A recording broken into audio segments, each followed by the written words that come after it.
right, man. Hitting live now. Some of your destinations have errors, of course. Hold on one second.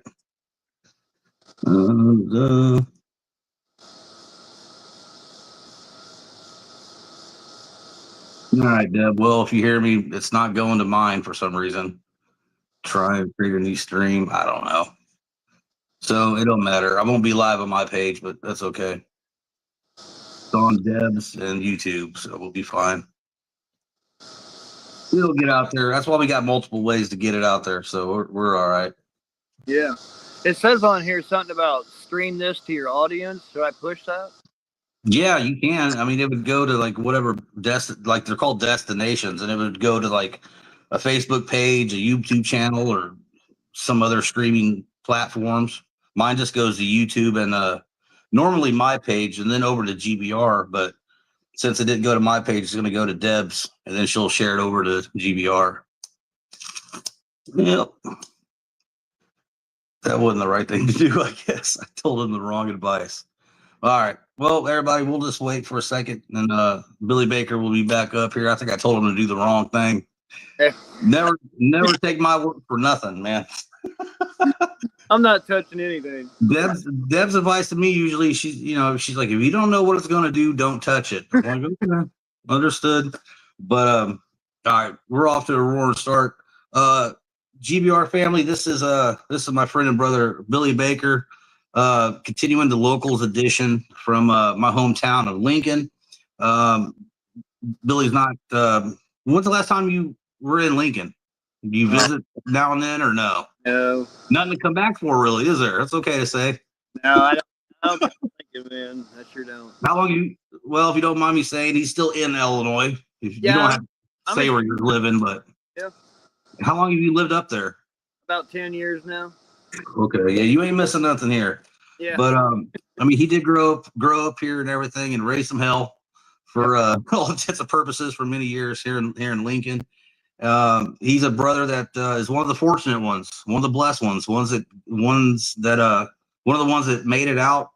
Has a story to tell, a testimony to give, hope to other people. He speaks all over Springfield, not shy about where he's been, what God's pulled him out of, or where God's leading him to. And I'm very, very fortunate and blessed to be sitting down with Billy Baker tonight. He's also a very skilled tattoo artist, has his own shop in Springfield called Black Sheep Tattoos, which I should visit one of these days. I know I've mentioned to Deb getting a tat from you for a long time now and haven't done it. But it's a very successful, popular shop. And we're going to get into his testimony tonight. So please show him some love and encouragement. Maybe post a question or two in the comments, and we'll get into this. I'll pray us in. Thanks again, Billy, for doing this. Thank you, Travis. Oh, Father God, once again, Lord, you just bless me with these days, these opportunities to, learn from others who have been through some storms and trials in their life, Lord, who have put themselves into some precarious situations, but you've seen them through them all. You pulled them through them all the fires, Lord. And, myself, and I believe, brothers like Billy Baker just feel like, we're kind of required to tell others, what you rescued us from, the direction that we were heading, Lord, how you turned us all around and set us on that straight and narrow. Definitely isn't easy, Lord. It hasn't been easy, and nor should it be, because it's so important. I just thank you for blessing me with another opportunity to sit here with him and hear his story, Lord, and draw closer to you one day at a time. Be with his family, his friends, Lord. Be with everybody that's going to be watching this, their friends and family, Lord, and just keep making a way, even when I get in yours. I say this prayer in your beautiful, mighty, powerful Son, Jesus' name. Amen. Amen. Woo. Thanks for that, Travis. Yeah. All right. Brother, I did mention, like me, no matter what, Lincoln home and grown for many years. How was life growing up? Parents, siblings, all those questions, and how was the first 10, 15 years, all that stuff. Just take us through all that. All right. Well, thanks, Travis. Well, most of you know I'm Billy Baker, and I was born in Lincoln. Until I was probably about 2 or 3 years old. We actually grew up in Mayfair, and my dad drove us out to moved all of us out to Texas. So I spent most of my youth, not my teenage years, but my youth out in Texas, out in Dallas, and hell, there was a bunch of us, man. I think there was 7 brothers and 1 little baby sister. And I think I can remember back to being about 4 or 5, living in Texas. And, like a lot of people, man, childhood was rough. The old man, dad was an alcoholic, successful in his business and stuff like that. But, he was just the kind of guy that didn't really care what people thought, and do as I say, not as I do. And he would leave for work, before I'd ever get up from school. And he was just this guy that would come home late at night, and usually really intoxicated, and him and my mom, a lot of arguing and a lot of domestic violence between those two, and a lot of police interaction, I guess, usually making my dad, leave for a few days, or, take him to jail, put him in the drunk tank. This was back in the 80s, probably 84, 85, something like that. And, they had a real toxic relationship. I wouldn't say my dad was I wouldn't say he was a bad guy. And I wouldn't say my mom was a bad mom, but, today in sobriety, I kind of think back, and it was easy for me to let go of some of that stuff because, maybe they just were, that was the best tools they had at the time, you know what I mean? Maybe that's all they knew, I don't think they had the intentions of things being so rough. I just think that's the way it was. And, I had most of my brothers and sisters all grew up in Lincoln. I think we ended up back in Lincoln when I was probably about 11 years old, maybe 10 or 11. That was probably 1989, something like that. And I think I was probably maybe 4th grade at Central School when I came back. And, we lived down on North Logan Street. We lived right across the street from the bottle factory. And we owned that house, my dad did, so we moved there, and the same kind of lifestyle, went on. My dad had a concrete business there in Lincoln, Baker Masonry, for 40 years or something. And my mom worked at LDC, and, drinking continued. Dad, over the years became more violent in his drinking episodes, and police activity was more, and my mom would just kind of put up with this stuff, and it was just kind of a bad situation. And I think I was about 12 years old. My mom and dad finally got divorced. And by then, most of my brothers were older. They're a little older than I am, and they were pretty much moved out, living with, significant others and wives, and starting to have families and stuff. And I think it was just me and my little sister. And when my parents got divorced, my sister, she had a lot of problems growing up. A lot of school problems, a lot of fighting, drinking when she was only probably about 12. And she ended up in one of those girl homes, Chatham or Chaddock, or something like that, where they hold juveniles and try to rehabilitate them, or whatever. So she was gone a lot of the time, usually in a home somewhere. So it was mainly me and my mom at the house in Lincoln across from the bottle factory. And you know, my dad stayed in town. He moved uptown, and you know, they had a real nasty divorce that went on for 4 or 5 years. And you know, my dad remarried, and you know, my mom. I think my mom was hurt, and you know, and sometimes in those situations, parents will weaponize the children against you know one of the significant others, which seemed to be my dad. You know, and so my relationship with my dad was rocky, and just not a normal father son kind of childhood. And How involved were you with his new wife? He remarried. I mean, he changed his ways and attracted another. nah, he just attracted someone more like him. Oh, okay. So he learned a lesson. He's like, I'm not going to try to give it to anybody who won't accept me for who I am. Yeah, so he married a lady that liked to drink and run like he did, you know, and so An enabler. what's that? He married an enabler. Yeah.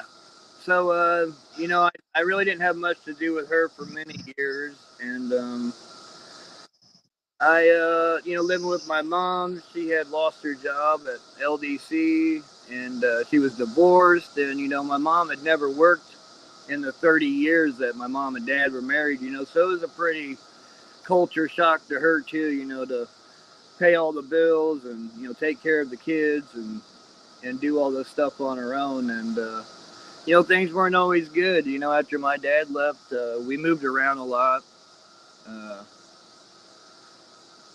and you know, wasn't a lot of money when I was a kid. You know, my mom just didn't have a lot of money, and you know, I started getting into trouble, and I went from going to school at Central, and I think I did my 5th grade year. It was probably 90 by now at Washington Monroe, and that was a big difference. Yeah, and not you know, and that was a big difference because right next door was Centennial Courts, and not the Centennial Courts they have today. No, and I know exactly.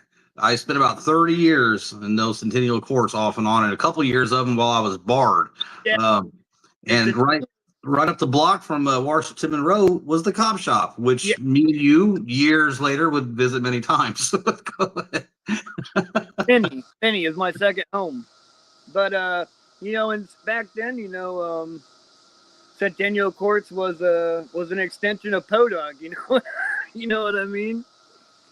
So I got mixed in with a lot of guys that you know, had the same problems I did, you know, and not a lot of money back then, and you know, a lot of characters in our lives, and family members that weren't doing exactly what they should be. So you know, in Washington Monroe, it was tough. You know, I mean, that's where I started getting into you know fist fights and you know learning to smoke cigarettes and stealing beer out of you know each other's parents' refrigerator. We go hang out at the park, you know, get drunk, tear stuff up, you know, just small stuff. I mean, I'm sure a lot of kids do it, you know, and you know, and then eventually, as I got closer to junior high, you know, marijuana, you know, came into play, and started smoking marijuana and drinking, you know, and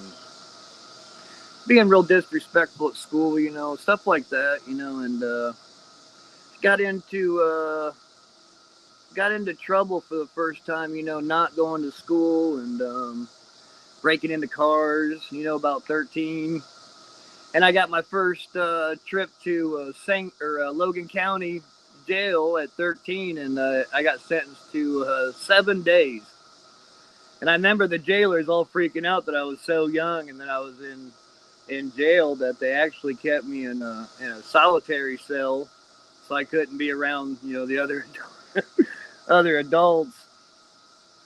And life kind of went on like that for a while, you know, like you know, if we moved into a house and we didn't have an air conditioner, you know, I'll just go get an air conditioner, you know, might be for somebody's window, might be from a store, you know, or I never paid for it, I'll tell you that, you know, and My mom never seemed to ever correct me about stuff like that. You know, she just whatever I did, she just kind of accepted. And it was kind of a weird deal, but life went on like that for quite a while. And the older I got, and the more drinking that I did, and of course, when you're smoking pot, comes along with, now I'm tripping shrooms on the weekend. I'm eating acid. I'm starting to learn about all these different chemicals, and through my childhood, I always felt like I always kind of felt empty. Like I could be in a crowded room with a lot of people, and I always felt like I was still by myself, or really not accepted. I wore a lot of masks to fit in with a lot of different groups. I think I was always scared to kind of be myself. That people wouldn't approve. You wouldn't like me if you knew who I was. Kind of mentality. And the first time, I ever took drugs or alcohol, it was probably the first time that I felt like, I have arrived. I felt okay. I felt a sense of control over me. I felt like I could fit in and socialize, with everybody. And, that would only last for a few hours. And of course, you do it again, and just kind of becomes a habit of doing things. Went had a few girlfriends, in Lincoln growing up, and in and out of the county jail. I would get to the point where I was doing from going for a week at a time to where I was spending a couple months there, and 3-4 months there, 6 months there. Just kind of frequent flyer. Yeah, just constant. Always in and out, and and it wasn't really just Lincoln, because if I would go to Indiana and be drinking and doing shit, I would end up in jail there for 10, 11 days, or wherever I went, just seemed to follow, especially when I was drinking or running around with the kind of guys that I ran around with. And finally, probably about, I don't know, 18, 19, getting up there, I was starting to be able to get into the bars in Lincoln, without being carded, and and the Glass House, some of them bars that were around town, and and that's where I really started getting into trouble, because there was a lot of guys like me drinking at those bars, and sure, you get enough alcohol in them, or me, and probably gotta be a fist fight, or each one of them becomes the toughest guy in the bar. Yes. Which can't mathematically be correct. No, it can't. And so that's where a lot of the trouble began for me. And I'm like an open book. About I think about 19, I met my wife Charity, and we've been married 28 years now. We've had a couple kids. How'd you guys meet? At the Lincoln Courthouse. We're both laughing, so that's okay. I was the girl I was dating at the time was being sent to prison. Oh. And I was there for her sentencing, and Charity asked me if I wanted to go have a drink after court, so I just kind of moved on from one girlfriend and started another relationship. And, one door closed, literally. She just put 4 laughing faces in the comments. So we dated around for a while. We were never really exclusive. We would go out to Lawndale Pond or something like that, and drink or smoke some weed. Nothing too much. Just we'd hang out, and that went on like that for quite a while, for quite a few months. Before we really, I guess, became a couple. And we got us our first apartment. It was over there on 4th Street. Real nasty little apartment we stayed in. and I think she was a CNA at the time at St. Clair's Manor, and I worked most of the time for Baker Masonry for my dad, and which I never really could hold employment back then. I'd work a couple days a week, and have some party money, and then show up the next week, and being that it was my dad, he'd put up with it, so. And then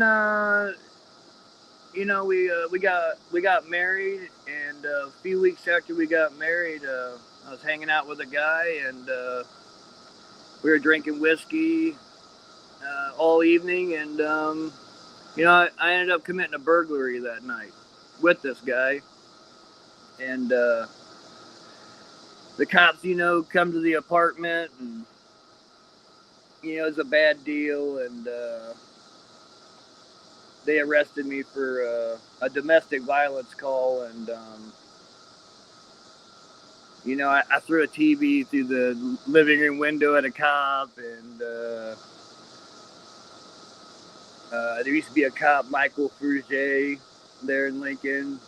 I smacked him on the front porch, and Lincoln PD had me slammed down the street and took me to jail. And it was actually on New Year's Eve when this happened, and I remember waking up in the county jail the next morning, and I was on the front page of the paper, and it says, "Man has bad weekend." And man, I think I had about 6 felony charges and about 17 misdemeanor charges, and it was a bad deal. I had about a $10,000 bond, and man, I sat for a couple months, and Charity and my dad ended up splitting the bond and getting me out of jail. But I ended up with a 4-year prison sentence for doing that. Yeah. And I had about 18 months to serve, so I ended up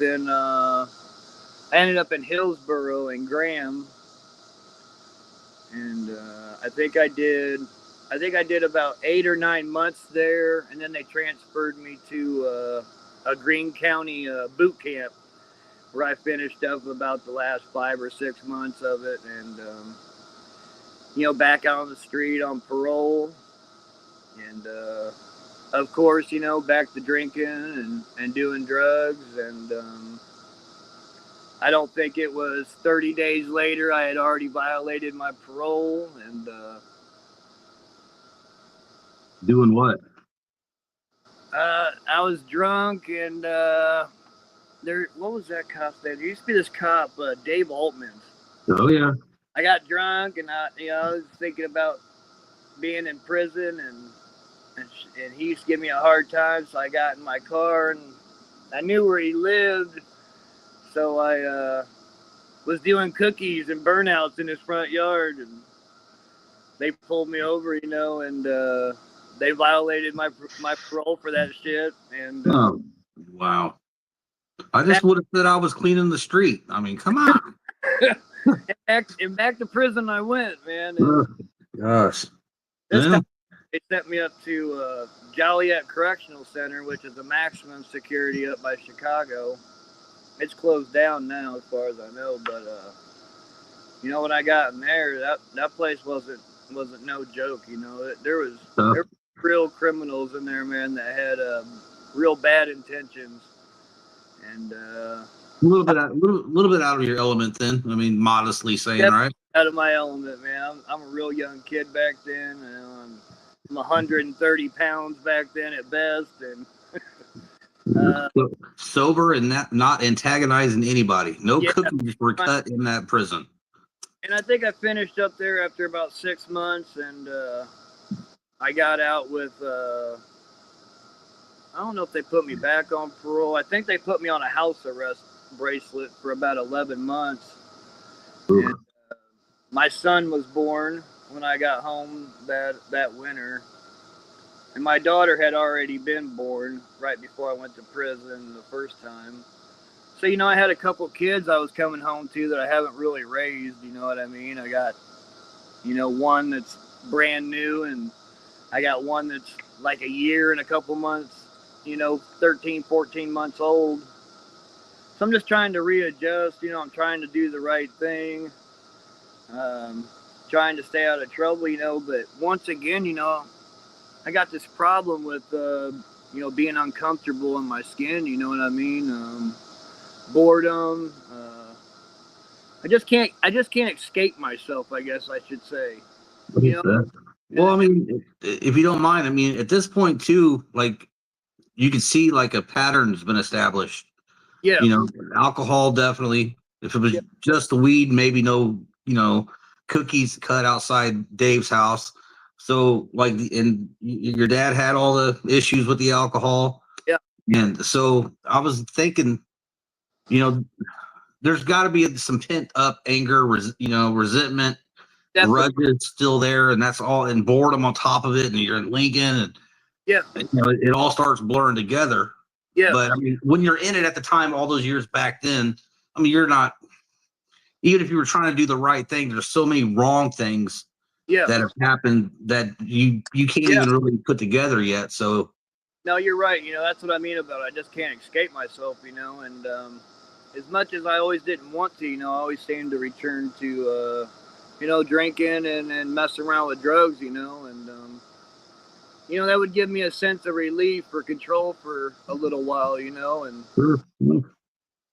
uh, I get off of the house arrest. I think things are going pretty good back then for the most part, and I get hurt at work at a construction job. I get a back injury, and I don't think I even knew what they were back in the 90s, or maybe it might be about 99 now, maybe 2000.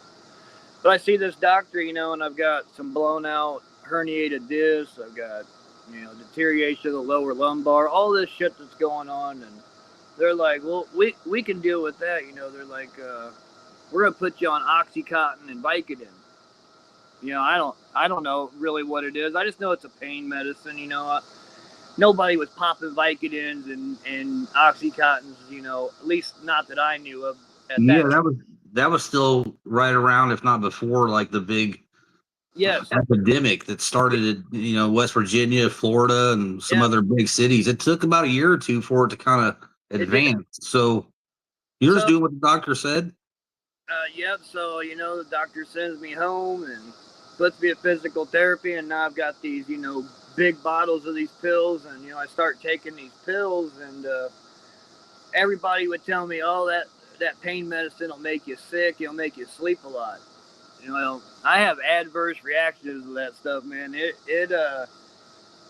Those pills were probably what I was looking for and how I wanted to feel my whole life. You know what I mean? Like, that was probably the first, even in a bad way, but the first spiritual experience I ever had. Like, I think I was addicted almost immediately to the euphoria that I would get from, taking Vicodin and Oxycontin. And I had this doctor that, if I ate him, and he would write me another script, and, it just went on like that for, oh, fuck, man, several years, until I was just really, really addicted to him, getting scripts, hustling pain clinics, buying them on the street, and bad thing with those kind of pills, you build such a tolerance over time, the next thing I know, man, I'm eating 20 Vicodins, at a time, sometimes a couple times a day, you know what I mean, with muscle relaxers and all this other shit. And I've got a bad dependency now, and once people find out that there's a value in this kind of stuff, the Vicodin and stuff goes from being $5 a pill to 10, 15, $20 a pill. And it's just impossible to keep up financially with trying to keep from getting sick or running out, and drugs have a funny way of demoralizing your thinking about, I would never do that, I never had the intentions to be criminal, but these things lead you down a dangerous path. I mean, a lot comes with addiction. It's not just being hooked on something. There's a lifestyle change. There's a psyche change. And it just gets worse. Addiction is progressive. it gets worse and worse and worse, never better.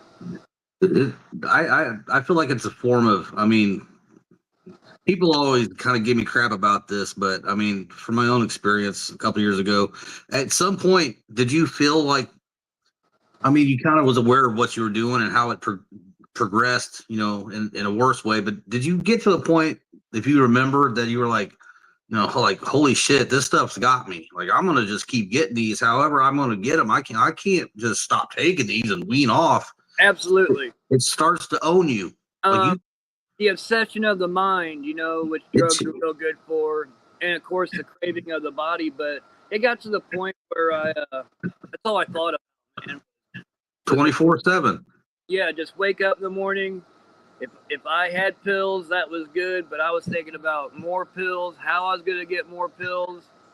You know, I would have told you I loved my kids, but I didn't act like I loved my kids. You know what I mean? I would have told you I loved my wife, but I didn't act like I loved my wife. You know what I mean? Yeah. Just kind of getting to a hopeless, empty point where I was just existing to use these drugs, so that my normal life had become so. It was not normal anymore. You know, when I wasn't using, then I felt like I was withdrawing, or I was just completely bottomed out, and I just couldn't function, you know, at this point. And you know, I started ruining relationships with my kids, and you know, bad relationship with my wife, who was, you know, working as a CNA. You know, she's going to school to be an RN. She's doing what she's supposed to. She's taking care of 2 kids. And here she's got this no good fucking convict, you know, that's taking up all the rent money, all this shit, you know, and just using it to feed my selfishness and my self-centeredness and my drug addiction, you know what I mean? All I ever thought about was myself. From when I got up in the morning, think about myself all day, and I thought about me at the end of the day, you know what I mean? I'm self-centered to the extreme. And I think the only reason Charity never kicked me out is I think she knew that I would just end up on the streets and eventually probably die. So I just became more like came furniture, if that makes sense. You know, she continued to go to school, she continued to work, she continued to take care of the kids, and whatever the fuck he was doing, he was just doing. You know what I mean? And she just allowed me to live that, you know, live there. And I think she just tried to keep a hold of what little was left of me. I think she tried to hold on to that part and just didn't want to let go, you know, with the kids and stuff. And God bless her, man, because, you know, Would you be here? Would you be here today? I mean, it's hypothetical, but like, I know you played it through your mind, because we all do, us guys. Do you think you'd be here right now talking to me, clean and sober, if she would have been like, "This is it. I don't care where you go. You ain't staying here. No contact with you. No kids," and you're just strung out, thinking about yourself, but not in the house? You think he'd still be here? No, I think Charity played a huge role in my savings grace. You know, I think she was the first step in making sure that I didn't die, and she never gave up on me and supported me. I was so sick at the time in my mind with all the drugs and alcohol that if she had kicked me out, I would have just found the worst people to be with, you know. And I think I was at a point that I would have just used until I don't think I cared anymore. If it killed me, if I woke up, hell, it might have been easier not to wake up, you know what I mean? Just take a big dose of pills, get high, and go to sleep, you know. And because it wasn't fun, you know. I mean, it was fun in the beginning, you know. Drugs and alcohol seemed to be the solution to a lot of my problems in the beginning, like I think it is for a lot of people. But somewhere, you know, I always compare it to like a baby growing. You know, one day you just wake up and your kid's 6 inches taller, you know what I mean? And drug addiction's like that. You just wake up one day, and I don't know where I cross this line, but I'm in full-blown addiction, and my mind is sick, and I'm not rational anymore, you know what I mean? And I'm negative. I have so much hate for myself that it manifests itself in everything I do, all my relationships, my work everything, you know what I mean? I'm just mad, I'm using, and I just hate life, you know what I mean? And I'm trying to go one day at a time without getting sick or being more frustrated than I am now, you know. And I'm convinced that these pills and this alcohol and, you know, this weed and shit is saving me, you know. I really believed that for a long time, even though I knew it was destroying everything around me. It was just seemed to be the only thing that mattered, you know. And life went on like that for a long time, you know. I'm losing jobs because you know, I'm too high to tattoo on people. Parlors are firing me, you know. I'm crashing cars because I'm so high driving. You know, I'm just not functioning at this point, you know. I'm just animated, you know. I'm just walking around in a blackout, you know, doing what I think I'm supposed to be doing, you know. And my life is just going to shit fast, you know. And you know, here I am. I'm in and out of jail all the time, even after prison, you know. In and out of county. I never did go to prison again after Joliet. You know, that kind of put a little bit of a fear in me where I was a lot more careful about where I was using drugs and where I was hanging out. And, you know, and I wasn't really committing those kind of street crimes where I could really get locked up, you know. And I didn't want to go back and serve time in a place like that. And life just went on like that for a long time. And, you know, and now, you know, I'm doing all kinds of drugs at this point, you know. I mean, you know, cocaine, you know, smoking crack, you know, whatever you got, you know, I'm down for it at this point. Molly, X, whatever you got, you know, I'll do it. And you know, I never had the ability to maintain. Once I start putting these substances in my body, you know, I can't fucking stop, you know, until police, ambulances, a jail cell, something has to usually stop me, man. Yeah. You know, and I would do little stints in rehab, 30, 60 days in rehab.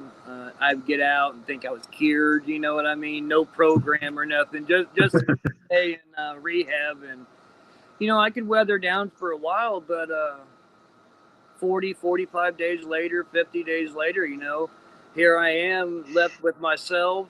I got no program. I hate myself. My head's full of false scenarios and resentments. You know, I'm having arguments in my head constantly with people that 20 years ago, you know what I mean? I'm still waking up in the morning, choking people in the shower before I even get my day started. You know, I'm very frustrated. You know, and it comes back around where the only relief I can find, man, is to put a drug or a drink in my body to feel some kind of sense of control for a little while. Quiet those arguments and these radio stations down. But it wasn't working, you know what I mean? The drugs and the alcohol are a trick. They didn't.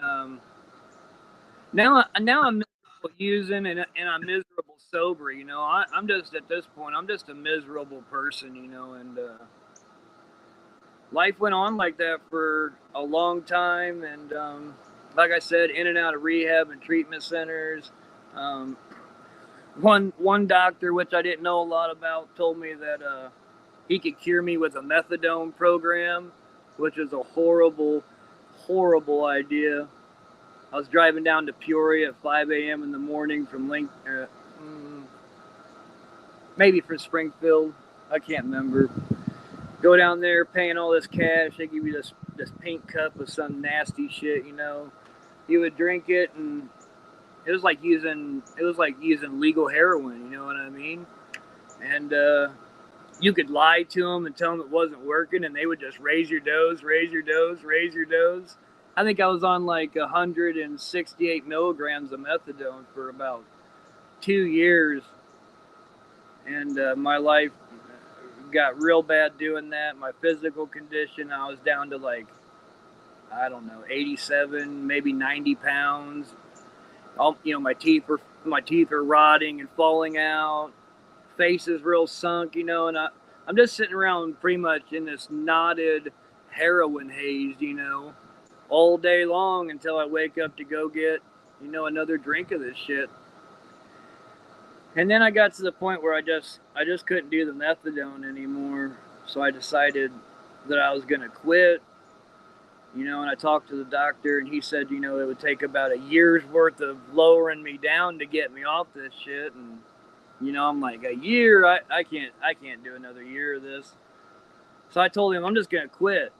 And he told me that, you know, quitting that high of a dose of methadone, he's like, dude, you can kill yourself doing that. He's like, you can't do that. Well, fuck you. I went home, got me a bunch of cigarettes and curled up on the couch because, you know, I'd been through withdrawal, so I had an idea of what opiate withdrawal was going to be like. Oh, boy. It was the absolute worst thing I had ever experienced in my life. You know, methadone doesn't just get in your system. It sucks into your bone marrow. It gets into your bones. So the detox can be 60, 65 days. Really, really long. It's horrible, dude. Oh my! I've heard plenty of people say it's way worse than heroin to get off of. It's absolutely horrible. So how in the world did they ever think that would be a solution? Just it's not, man. Make some money? Yeah, pharmaceutical companies, you know. It just it was a bad deal, and you know, my wife is sitting on my legs while I'm trying to sleep at night because I got restless legs syndrome so bad. I'm in the bathtub, you know, all day long, so just soaking, crying, just fucking miserable, you know. And after about 3 months, you know, it slowly started getting better, and here I am once again, you know, weathering down, still stuck with me, trying to stay sober. And I made it for a few months, and same story, man, you know, go back to using drugs, and you know, I'm popping Vicodins, Oxycontins. They're selling this gas station heroin kratom now, you know. I'm eating handfuls of this and drinking shots of kratom, and you know, I'm all addicted again. And tell you the truth, man, I was at home by myself one day, and man, I'm just miserable. I just can't take what's going on anymore. And you know, I always had a sense that there was probably a creator or a God, but I just didn't think that God worked for people like me. You know what I mean? I was just this no good, slick and greasy fucking drug addict that's took his whole life and never gave back. And I've done terrible things to other people and family. I'm just not that kind of guy that God that helps, you know. So I always had him on, you know, the back burner. It was never really a thought. And I was desperate, you know. We get into that desperate stage towards the ends of our addiction, and I go in the bathroom, you know, and man, I'm fucking crying, you know, it's snot running out my nose, and I get on my knees, man, and I'm, you know, like a lot of people, I don't know if you're real. I don't know anything about how to pray. I'm just talking to him, you know, and I'm like, just do two things, man. Either cure me of whatever is wrong with me, or just fucking kill me, man. But don't leave me like this. You know, I'm destroying not only myself, but I'm destroying everybody at this point, you know, that's connected to me. These guys can't even sleep because they're worried about what I'm doing all night, if I'm going to wake up in the morning, you know, all this shit. And I stood back up, and, you know, nothing happened. Nothing happened. And later on in my sobriety, you know, I kind of learned this. I didn't know it now, but God seems to do things in his own time, you know what I mean? Not Billy's time. And about 4 months later, you know, these aren't my kind of thinking, but I called Gateway here in Springfield, and they're like, yeah, we'll have to put you on a waiting list. We're pretty full. And I'm thinking, man, you can't leave me out here on a waiting list, because by tomorrow, I'm going to be off and running and doing what I do. You know, at this point, I can't stay sober. And it's not very often I have moments of clarity. You know, most time I'm in fuck it mode. And Gateway calls 2 or 3 days later, and they're like, "Hey, we just happen to have an opening." And I was on like a 2 or 3 week waiting list. And my wife comes home and she's like, "What are you gonna do?" It's like, I'm gonna go to rehab. I'm gonna go check in. You know. What year is this, by the way? Sorry to interrupt you, but Late 22, somewhere in 23. okay. And so I do what most people do. I pull up in the parking lot of Gateway, and you know, I'm doing shots. I'm eating all the kratom I can get my hands on, smoking all the dope I got on me. You know, trying to get, you know, good and fucked up so I can do this. And You gotta make them know that you're serious when you go in there now. Sometimes they'll tell you to go out and get messed up enough to come back in. But I'm messed up, you know. So of course I walk in rehab, you know, and I don't feel good at this point. I'm ready. I'm happy, you know, everything's great. And they're like, "Okay, we're gonna take you down to detox," and that's fine. So, you know, I'm down there, nighttime comes, you know, I'm crawling to bed, sleep like a baby. Then of course morning comes, and that morning withdrawal starts hitting, and you know, the withdrawal from the pills and all these drugs and alcohol start kicking in, and I'm in bad shape. You know, my instant thought is, I'm getting the fuck out of here. You know, you know, I'm not doing this. And there was a good counselor that didn't know me over there from Adam, didn't owe me anything, you know, and sometimes God puts these people in front of you, I think, you know, and they're kind of rare, but this person kind of sucked me into what they were talking about, you know. For the first time, you know, it was making sense. And so I stayed, you know, and she's like, "Look, just stay today, you know. If you feel like this in the morning, we'll get you checked out," you know. And we kind of played that game for a little while, and about the 7th or 8th day I was there, you know, it's like, man, I'm gonna stay, you know, I'm gonna do this.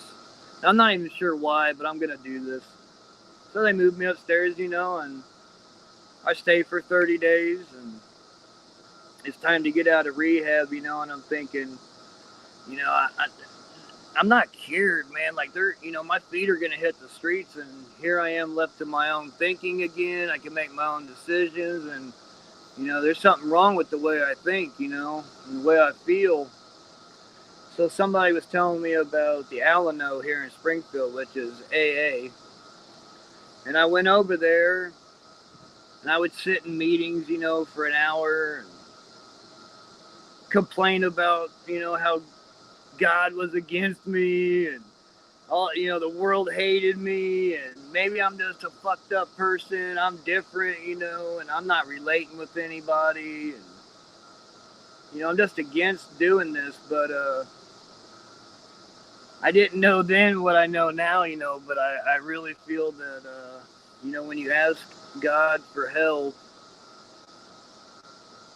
he seems to do things for me that I can't always do for myself, I like to think. And I don't know why, but I kept going back to this meeting. Felt like shit. Didn't want to be there. All I was doing was complaining. I wasn't even any use to anybody. And one day I'm sitting across from this guy. He's got, you know, a little snazzy shirt on, and he's got slacks on, and he's only about 37, 38, and real clean cut guy, you know. And he's like, "Man, are you struggling?" And I was like, "Yeah, man, this is fucked. I'm ready to go back out. You know, I'm weathered out, man. I'm done." He's like, "Why don't you let me sponsor you for a while?" And I said, "Yeah, sure, man. You know, I'll agree to anything at this point." So I'm sitting at home that night, you know, not wanting to do any of this shit. And this guy calls my cell phone, you know, and I'm like, "Mike Thomas." I'm like, "Oh, that's that fucking guy from the meeting." So I answer it. And he talks to me for a few minutes. He don't bother me too much, and we hang up. And a couple hours later, he calls me again and starts calling me every day, you know. And I'm not used to people, you know, like a healthy relationship where people genuinely care. And, you know, I'm thinking, dude, I'm not giving you no money, you know. I don't know what your angle is, you know, because everybody's got an angle out here. But I don't know what your kick is. I just never seen somebody give of themselves so freely. He started talking to me and making sense, you know, and so I started meeting him at the Alano for meetings, you know, and he would sit with me in these meetings, and then he would keep me like after the meetings for an hour or so, you know, just talking about, you know, my problems and trying to give me solutions. But one of the big things that I find different about Mike is he started talking to me about a spiritual sickness, and I had no idea what that even meant, you know, or anything, you know. And I don't want to talk about God, you know. That right now, that makes my mind just shut when that's brought up to me, you know, because I don't know what I thought of God. You know, over the years growing up, I don't know if the things I heard were made up, if they were real, if God was vengeful. You know, I don't know what kind of theory I had on this stuff. Most of it was probably bullshit that I knew.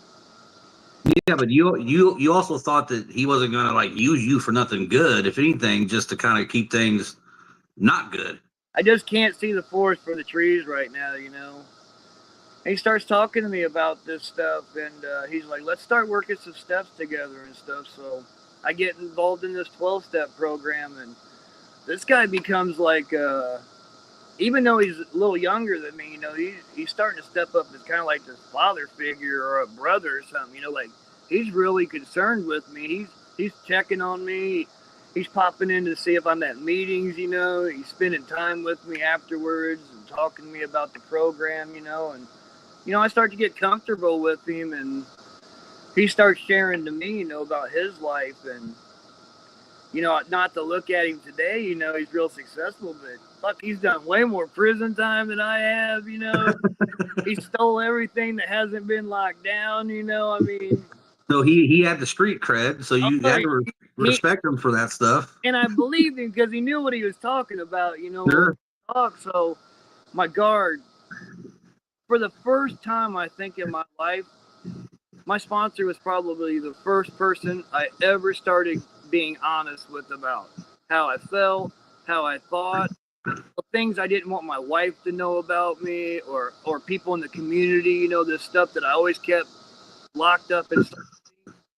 And I just started talking to him about this stuff, you know, and he started giving me suggestions about what to do about these things, about reading something spiritual in the morning. And he knew I wasn't a big God fan at the time, so he was just like, you know, higher power, you know, just think of it as a higher power, and just you know, no big elaborate prayers. Just ask you for it to help you in the morning. If you stay sober today, tell him thank you at the end of the night, and just repeat it and come to meetings. So I started going to 3 meetings a day, and I would just concentrate on staying sober between meetings. That's all I could do. You know, I was no help to anybody.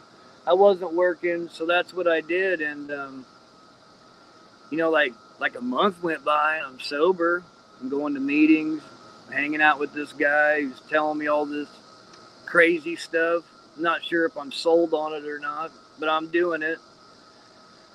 And a couple months go by, you know, and I'm still sober, and it just kind of keeps going like that for the first couple months, and we start working these steps, you know. And I don't know how familiar you are with like the big book of Alcoholics Anonymous or not, you know, but it talks a lot in the beginning about the doctor's opinion, you know, and opinion about, you know, the cravings and the obsession of mind. And as you get into the steps, you know, it talks about how this God could relieve you of this obsession, you know, and this powerlessness that we have. And, you know, and I really don't believe what people say.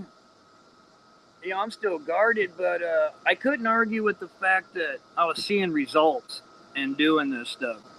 you know, and if it's working, then it makes me a little hungrier to do more of it.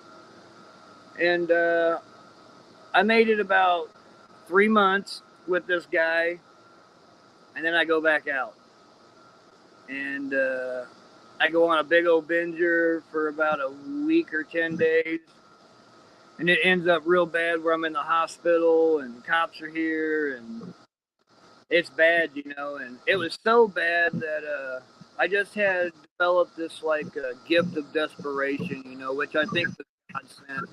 Today I do. And I don't think God thought that I was ever going to come to him without bringing me to my knees first, you know what I mean? Like, I think today, you know, I'm a grateful recovering addict, alcoholic. And I think I had to go through what I went through because I think God thought this is the only way I'll ever get him to come to me, you know, is just to let him destroy himself till he can't take it anymore. And when he's desperate enough, in which I did, you know, I called out to whatever it was for help, you know. And I got back out, went and did a little 2-week detox stint in Gateway again, got right back to work with my sponsor. He didn't fire me, he kept working with me, and then I got real serious about working the steps and going to meetings, and he started introducing me to, you know, more church stuff. He was taking me to spiritual 12-step meetings, you know, at churches. I've been to Bible studies with him, you know. Billy, I got to ask you a couple questions. I got to focus in on this moment again. Was first let me ask this: how many years you got? What is your clean date and your time? Right now I'm at 20 months, almost 2 years. Okay, that's pretty close to mine. My 2 years is coming up November 14th. Nice, awesome, man. Yeah. So I've been at it for 20 months. Yeah. I couldn't stay sober for 2 minutes, so. Right. When you went, you had the sponsor, this Michael guy, and he was talking to you. It was an outlet. You were opening up about some stuff that you probably didn't have. I mean, you didn't mention one person that you really had to open up with. You had Charity, but you kept a lot of stuff, you know, away from her. But you chose to go back out. I didn't ask you why, but I think at this point we kind of know why. And God probably sent Michael to you, but for a time, because ultimately, even with other people, brothers and sisters, and all this programs and steps and everything else, God really wants us to come to Him at some point, first and foremost. Like, if you don't acknowledge God for everything He's given you, the Michael Thomases, the detox programs, Gateway, da da da da, God's like, yo, that's all me. Come to me. And yeah, because I mean, at this point, I'm beyond human age. You know what I mean? There's no psychologist. There's no drug treatment. None of this stuff is helping me. None of it, you know. Detox, Suboxone, meth. None of this stuff is helping me, you know. And so, you know, I get back into this program and keep working with Mike, and you know, eventually, somewhere along the line, you know, that higher power starts turning into, you know, God, and you know, I'm starting to ask a lot of questions, you know, probably religious questions, you know, about God, and you know, and I started finding myself, you know, watching stuff on YouTube about, you know, Jesus, and you know, and I just want to make it clear, like, I'm religious without a religion, if that makes sense. Like, I don't claim to be a Christian or a Muslim or a Baptist, and I don't even know if I fully commit to believe everything that's written in the Bible. I don't know. I'm just a human, but what I do believe is that I believe Jesus Christ walked the earth. I believe that his teachings were to get us out of self-bondage, and everything he taught, you know, was for the better good of man. And I believe that there's a God that when I solely want him to help me and I accept him into my heart and I ask for help on a daily basis, he shows me mercy way more than I think of the vengeance. You know what I mean? I just can't believe that he would give me the blessings that I have today when I've done nothing my whole life but burn it to the ground, you know. And my ideas of God started to change. You know what I mean? And now I'm big in prayer, and I don't attend church regularly, but I do pop in here and there. I like to stay connected, and all my people, places, and things have changed. I know a lot of guys that are in recovery that smoke pot, which that's fine. If that's your thing, if you're California sober, that's cool, man. Who am I to judge anybody what they do?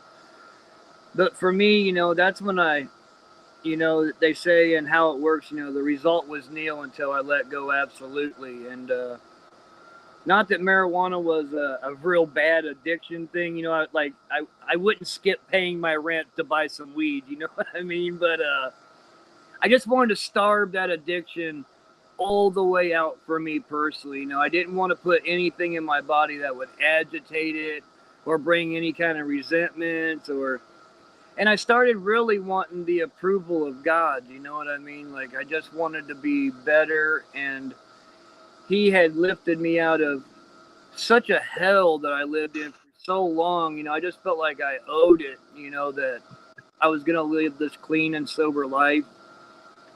And I think God wants me to have purpose, which today I find purpose in servicing other alcoholics and drug addicts. I sponsor guys. I help guys transition from rehab into sober livings. I sit on the committee at the AA hall. Didn't you say you own or operate a sober house? No, I seen that in the bio. I think it was a misunderstanding. I bought a house in. You know what I'm saying? Like, once I got into recovery, I moved everywhere, and it was constantly moving, and today with the blessings of doing the next right thing, I got a chance to buy a beautiful home where me and my wife live now. I have a successful tattoo parlor that I have here in Springfield. Driver's license back. We paid off new cars. So many blessings that back then, I couldn't even fathom to do this. You were burning all those away. You were giving all that stuff away. God, absolutely, and 20 months, God's given you back almost more than you had in 20 years. Yes, absolutely. Now, how could you have done that on your own? I can't. I cannot. God does for me what I cannot do for myself. When I keep in constant contact with Him, when I'm servicing others, when I'm doing the next right thing, God, I don't know why, because I don't deserve it, but the blessings come. Do you have like a sense of humility now? Like, I don't know how humble you would have said you were all through the years, but is it a real, like, tangible thing? Yeah, humility to me today is something I worked on a lot, and it's not thinking less of myself, but I think less about myself. You know what I mean? Today I have the well-being of others in front of me. I just know that I'm just not that important. You know what I mean? I'm not the only person that lives in this world that has problems. I try to put my family's needs before mine. I try to make I make God a priority. Helping alcoholics and drug addicts a priority. And not, like I said, not that I think less of myself or anything. I've just come to realize, I'm just not that important. I've been self-centered and selfish my whole life. Take. I was just like a leech, I mean, if I could get my hands on you, I would just suck the soul out of you until you just couldn't stand me anymore, and I would just move on. Yeah. And today I find myself not sorry, but I find myself remorseful for the way I lived and the way I shut God out, the way I treated my family, the way I treated my parents. They both have passed before I got in recovery, so they died knowing that you know, their son was going to be left here, and I'm sure they were worried because I was a drug addict, and you know, I'm remorseful about those things today, and I try to use my past as an advantage to help other people, you know, that are in this hopeless state of mind, you know, that just can't get out of it. You know, and I found this loophole in the matrix, man, and I try to drag other people through it with me if they're willing to do it. You know what I mean? It's nice to be able to show someone who's spiritually sick, hopeless, burning their life to the ground that, you know, this can all change, and I can be a simple servant in trying to do God's work, you know, or God does his work through me to help others today. And I love it. I absolutely love this story. This could be my first 5-hour on the spot interview. I got so many things I want to say. There's parallels. I mean, 20 months. I'm kind of close to the same date as you are. I don't know what month you got, but I went through Gateway as well. November 14th of 2023. The crazy thing about that is I was kind of out 3 days. I'll just give you a little bit of this right quick. Why not? You've given us so much, but I just want to show the parallels of how good God is.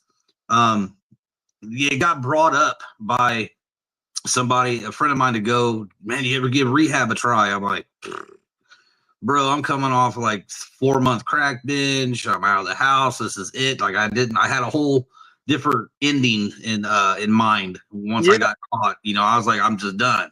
46 years old. I got no money, no insurance, no 401k. I lost a wife for good. Like I'm not. What's there to try for? Yeah, nothing. What am I going to go get sober for now? It's too late. Yeah, I chose my path.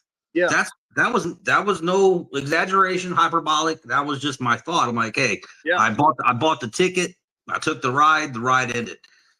But this guy made a phone call one night that kind of got me off the edge. Literally hung around the next day, talked to him a little bit, got $10 from him to go get some more stuff. Had a moment in this truck of my friends that just, I don't, all of a sudden, just like that, Billy, no urge to smoke, didn't want to get no bag, didn't want to get no alcohol. It was all gone. Yeah. I don't know if you've ever come off of a bender, so to speak, but that stuff doesn't just like, oh, had enough of that. I had all the more reasons to continue it. Yeah. So it was gone. But anyway, so time goes by, I start feeling like, okay, there's some goodness is going to come out of this. I'm at the rock bottom of rock bottoms. My friend's like, you think about rehab? I'm like, man, whatever. But then I talked to my wife's dad, and he said, the only way I'll help you with anything is if I take you to rehab. And he just said that to say it, to be nice, because he just probably thought there's no way he's going to do that. Yeah. I make a call to Gateway. The only place I called, I had no insurance, no money, nothing, no way to get there. But he said he'd take me. So I'm like, all right. So I call, and they said the same thing to me. They're like, oh, well, get your information. Tell us a little bit about the situation. It might be a waiting list. I'm like, well, all right, I'll wait, whatever. At least I could say, hey, I was on a waiting list. I couldn't wait, whatever. They called back 2 hours later and said, can you come tomorrow morning at 11 a.m.? Everybody, Deb, her dad, my best friend, everybody was like, he's BSing. Like that don't happen at rehab. A week at the earliest. And that's even rare. 2 months. Yeah. I said, yeah, I'll come. I was like, I don't have any insurance or any money, right? I was like, oh, we'll sign you up for some insurance when you get here, dude. Aetna. I'm like, all right. It's amazing. Dude, and so I'm like, wow, okay. What's going on here? Because I wasn't wanting any of this. I wasn't even going to God for nothing. I was trying to get $10 to get a little something, like 10 in the morning. Yeah. And her dad said he'd take me. So I ended up talking to her dad again, saw him down at the local Hardee's. I was like, you give me a ride to Springfield tomorrow? He's like, what? I was like, yeah, they got a bed for me. He was like, I don't know if he said this, but his reaction was like, that doesn't work like that. That they don't open up beds that quickly. I was like, I promise you they do. Nobody believes anything we say anyway. So yes. He's probably thinking this guy is still like you know, in it. He's just saying something to me. Oh, let me stay at the house tonight. Like, whatever. Weaseling my way in, right? The addiction was talking. Yeah. But I was like, sir, I promise you this is the real deal. I showed him the phone call I made and all this. Yeah. And he took me the next morning, and me and Deb was messaging a little bit. She's like, make sure, like, she said, don't let them put you on any meds when you get there. Mattered hell at me. Mattered in hell, but she still was kind of looking out for me like that. Because she knew I didn't want any. Yeah. And then shot a little video, man, outside the place when I was going in there looking as rough as I did, said a prayer before I walked in. Yeah. And the rest I spent 37 days, got out December 18th of 23, and just life has not been the same since. I ain't been perfect. This has been tough. I've fought it a little bit. But brother, for him to work like he works, he was working in your life. We weren't talking, knowing each other, and now we're sitting here sharing these stories. Yeah. That's now you're an artist, you're skilled, but you ain't designing nothing like that, my friend. Yeah. Yeah. It's crazy, man. It's amazing. It's a God thing. I mean, that's all I can say, man, because I don't even know how I'm sitting here doing this today. It isn't what I do. You're doing what he wants you to do. That's how I look at it. I'm like, I'll just do whatever you want me to do. I'll show up, and I'm not even in a good mood sometimes. But I'm like, he did something. And I'm not perfect at this, man. I'm no saint, trust me. I mean, there's mornings I wake up and I don't even know why, but it's like I don't feel like praying today. You know what I mean? Or I'm with you. I get it. I don't feel connected today, or I don't want to do a meeting today, or I don't want to take a phone call from a sponsee today. You know, but I gotta pause and pray, man, and I gotta know, and think about what I'm doing here, and I like to try to be accountable and responsible for what I'm doing today. I mean, if I agree to sponsor somebody, I need to be accountable, to answer that phone call for the next struggling addict. I need to be grateful and thank God, and for me waking up and having the privileges I have. I owe. You know what I mean? Because I've gotten way more out of it than I've put into it. You know what I mean? And it's just, I don't know how to explain it, man. It's supernatural. It really is. And I still smoke cigarettes. I still have a potty mouth. Same here. But our God is so good that he'll use us at our worst for his glory. As long as we're willing, because the thing that me and you got in common the most, and nobody can take away from us, no matter how much Bible verses we know, how often we go to church, how disciplined we are or obedient, he knows that we believe in his son and what his son was sent for. His son's blood was shed on that cross for people like you and me on our worst day in addiction and on our worst day in recovery. Yeah. We don't deny that anymore. As long as we accept that, God's got a place to start in us. Yeah. And the rest of my life is owed to him. And it's not even for me or you anymore, Billy. He uses us to get to other people. Yes. So if you wake up tomorrow and you don't feel like doing this and you don't feel like doing that, and maybe sometimes you don't, because he knows we're going to be disobedient, petulant kids sometimes. Yeah. But for the most part, he's going to use you to get to somebody else, just like he used somebody to get to Michael and used Michael to get to you. Yeah. No, I truly believe that's how it works, man. All this has been worked out on definitely a supernatural level, and my thing with when I get into spiritual stuff, I thought, man, I could never live up to what God talks about in the Bible. Like, I can't live up to that. I can't be. I thought I had to become like religious and this perfect person, and I had to go to church, and it's not like that at all, man. When I started getting into some of these Bible studies and talking with my sponsor, who, knows a lot about the Bible, he said, God does not expect a whole lot from me, man. He just wants my heart. No matter if I sin or not, as long as he has my heart, man, then, we're pretty good, just inviting him in, letting him take control of the car, you know what I mean? Stop driving, get over in the passenger seat, and let let something higher and stronger and more powerful than me make some decisions for a while, you know. And I try to do God's will, and you know, I don't know what God's will is for me, but today, with sobriety and everything I have, I just think God wants me to want Him. I think He just wants me to do the next right thing, and I just think He wants me to, you know, have a purpose and servicing, and you know, don't lie, don't manipulate. You know, they're pretty simple things, you know, that we've been learning since we were little kids. We just choose not to do them. But I mean, He doesn't ask anything big of me, you know. I mean, not really. Not really. It's something that changed my mind about not being able to live up to God's standards was, I can't remember his name now, but they were telling me the story about the thief on the cross, you know. Lived this horrible life his whole life, you know, and here he is, you know, strung up next to Jesus, and Jesus was like, man, you can come too. You know, you're good. You can come, you know. And it was just about him believing and accepting that Jesus was God, you know, and He took him to heaven, you know what I mean? And it was like, man, maybe a sinner, you know, maybe a bad guy like me can change, you know. Maybe there is a way to get out of this. And at the last minute, he turned to the guy because he knew his heart. He wasn't lying. He had nothing to. No. He had nothing to lose on that cross, but he had nothing to gain by lying either. So Jesus knew his heart in the last hours of his life. Yeah. And he might have lived worse lives than you or me. I don't know how do we judge that, but that's the whole thing is the belief. And that's one of my favorite stories of the Bible. Like there's stories in there that speak to me so much that I don't hear a lot of people doing sermons on or nothing. Like Cyrus from Tyre, who helped carry Jesus's cross. I'm like, he's got to be one of the most important people in the Bible. Right. And you never hear a story about him. I'm like, this dude carried Christ's cross so he can make the ultimate sacrifice for humanity. Yeah. And it's just like a little blurb.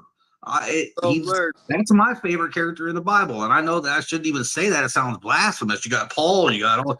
I'm like, it's Cyrus. He carried Christ's cross. What other? And none of these dudes Jesus hung out with, man, were saints. No, none of them. They were violent. They did all kinds of shit, man. And he didn't hang out with one perfect person. No. And the thing about God is when you were saying, like, you know, years ago, you're like, man, I'm not really, what's God going to do with me? I'm not that great.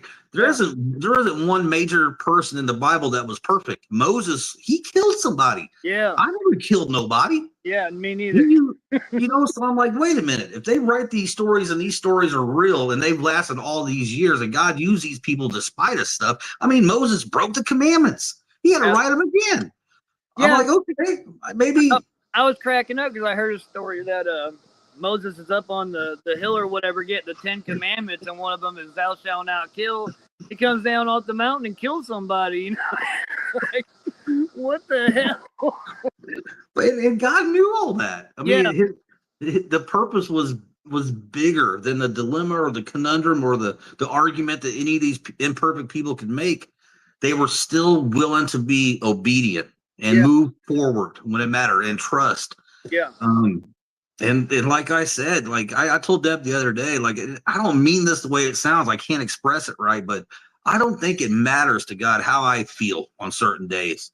Yeah. And I don't mean like he doesn't care about us. It's unconditional love, but his purpose and plan is, supersedes how Billy's feeling today or how Trav's feeling today. Yeah. If we're having a little bit of a pity party. Yeah. Sometimes my faith is lazy, but that doesn't mean that I disbelieve what I now accept, acknowledge, and recognize and believe wholeheartedly. No. So, and that helps me out sometimes. It's my footwork I got to do. I got to put one foot in front of the other. Yeah. God's like, that's up to you how far you want to go with this. It is. He might just be using me to get to other people sometimes. I mean, I don't know. Absolutely. Yeah. I mean, I just feel useful today. I feel like I have purpose. You know what I mean? I just never had one.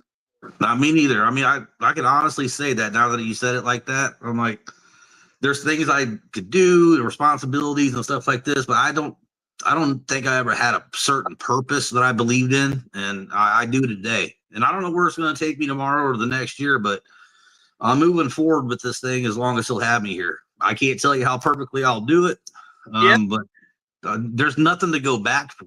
No. And, you know, as cringy as our past might be, I think, man, that's my greatest weapon today when I'm working with other addicts and alcoholics. You know, I mean, my past is how I have experience. It gives me a level of understanding right where people are at. You know, I mean, you know, a normal person who doesn't have these problems, you know, they think, oh, drug addict, oh, you make bad choices, blah, blah, blah.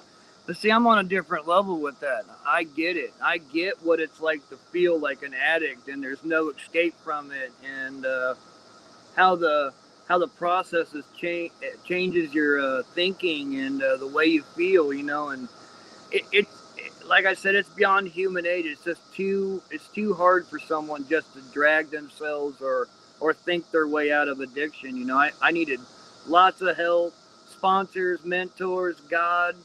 I needed a lot to get Billy out of it. You know, I always think, you know, charity, these people played a big role. Charity kept me from dying. She was always dragging me back out of hell, no matter how far down I got. Mike Thomas, who's my sponsor, he showed me the steps to fix my life and bring God into it.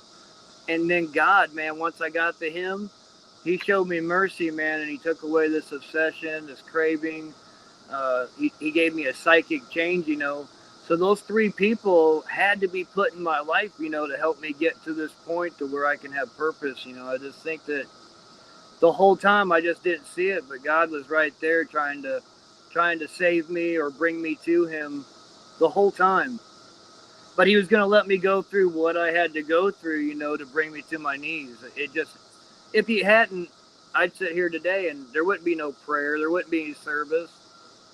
You know, even if I had gotten sober, you know, I wouldn't have had the change that I have, like in my heart and my psyche, you know, like the way I think about other people, you know, not judging all the time or think I know what you think about me or doing service work or, you know, back in the day, if somebody was having a bad day or had a problem, I'd be like, you know, fucking sucks to be you know, and I just go on about my day.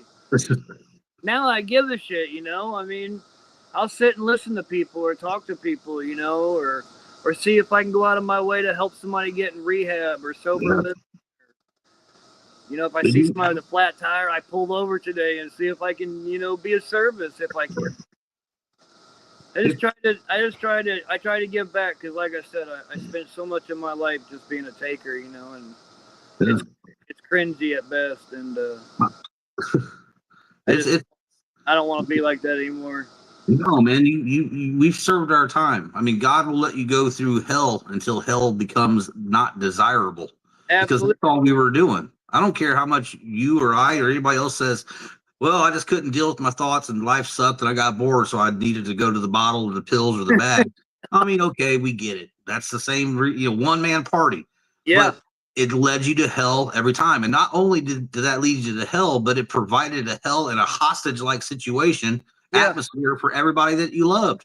Absolutely. So God didn't just pull you out of that fire. No. He pulled your siblings, your mom, your Charity and everybody else, because your addiction was contagious to everybody around you.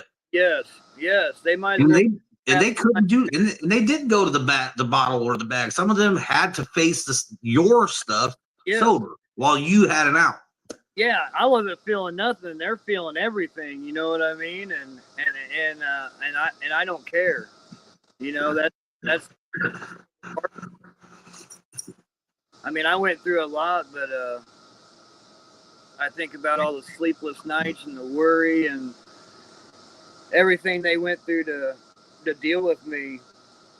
I'm really remorseful about those things today. You know, I try real hard to make amends and living amends, and you know, I try to do whatever I can to make things right today. You know, not just say I'm sorry. You know what I mean? I've said that so many times.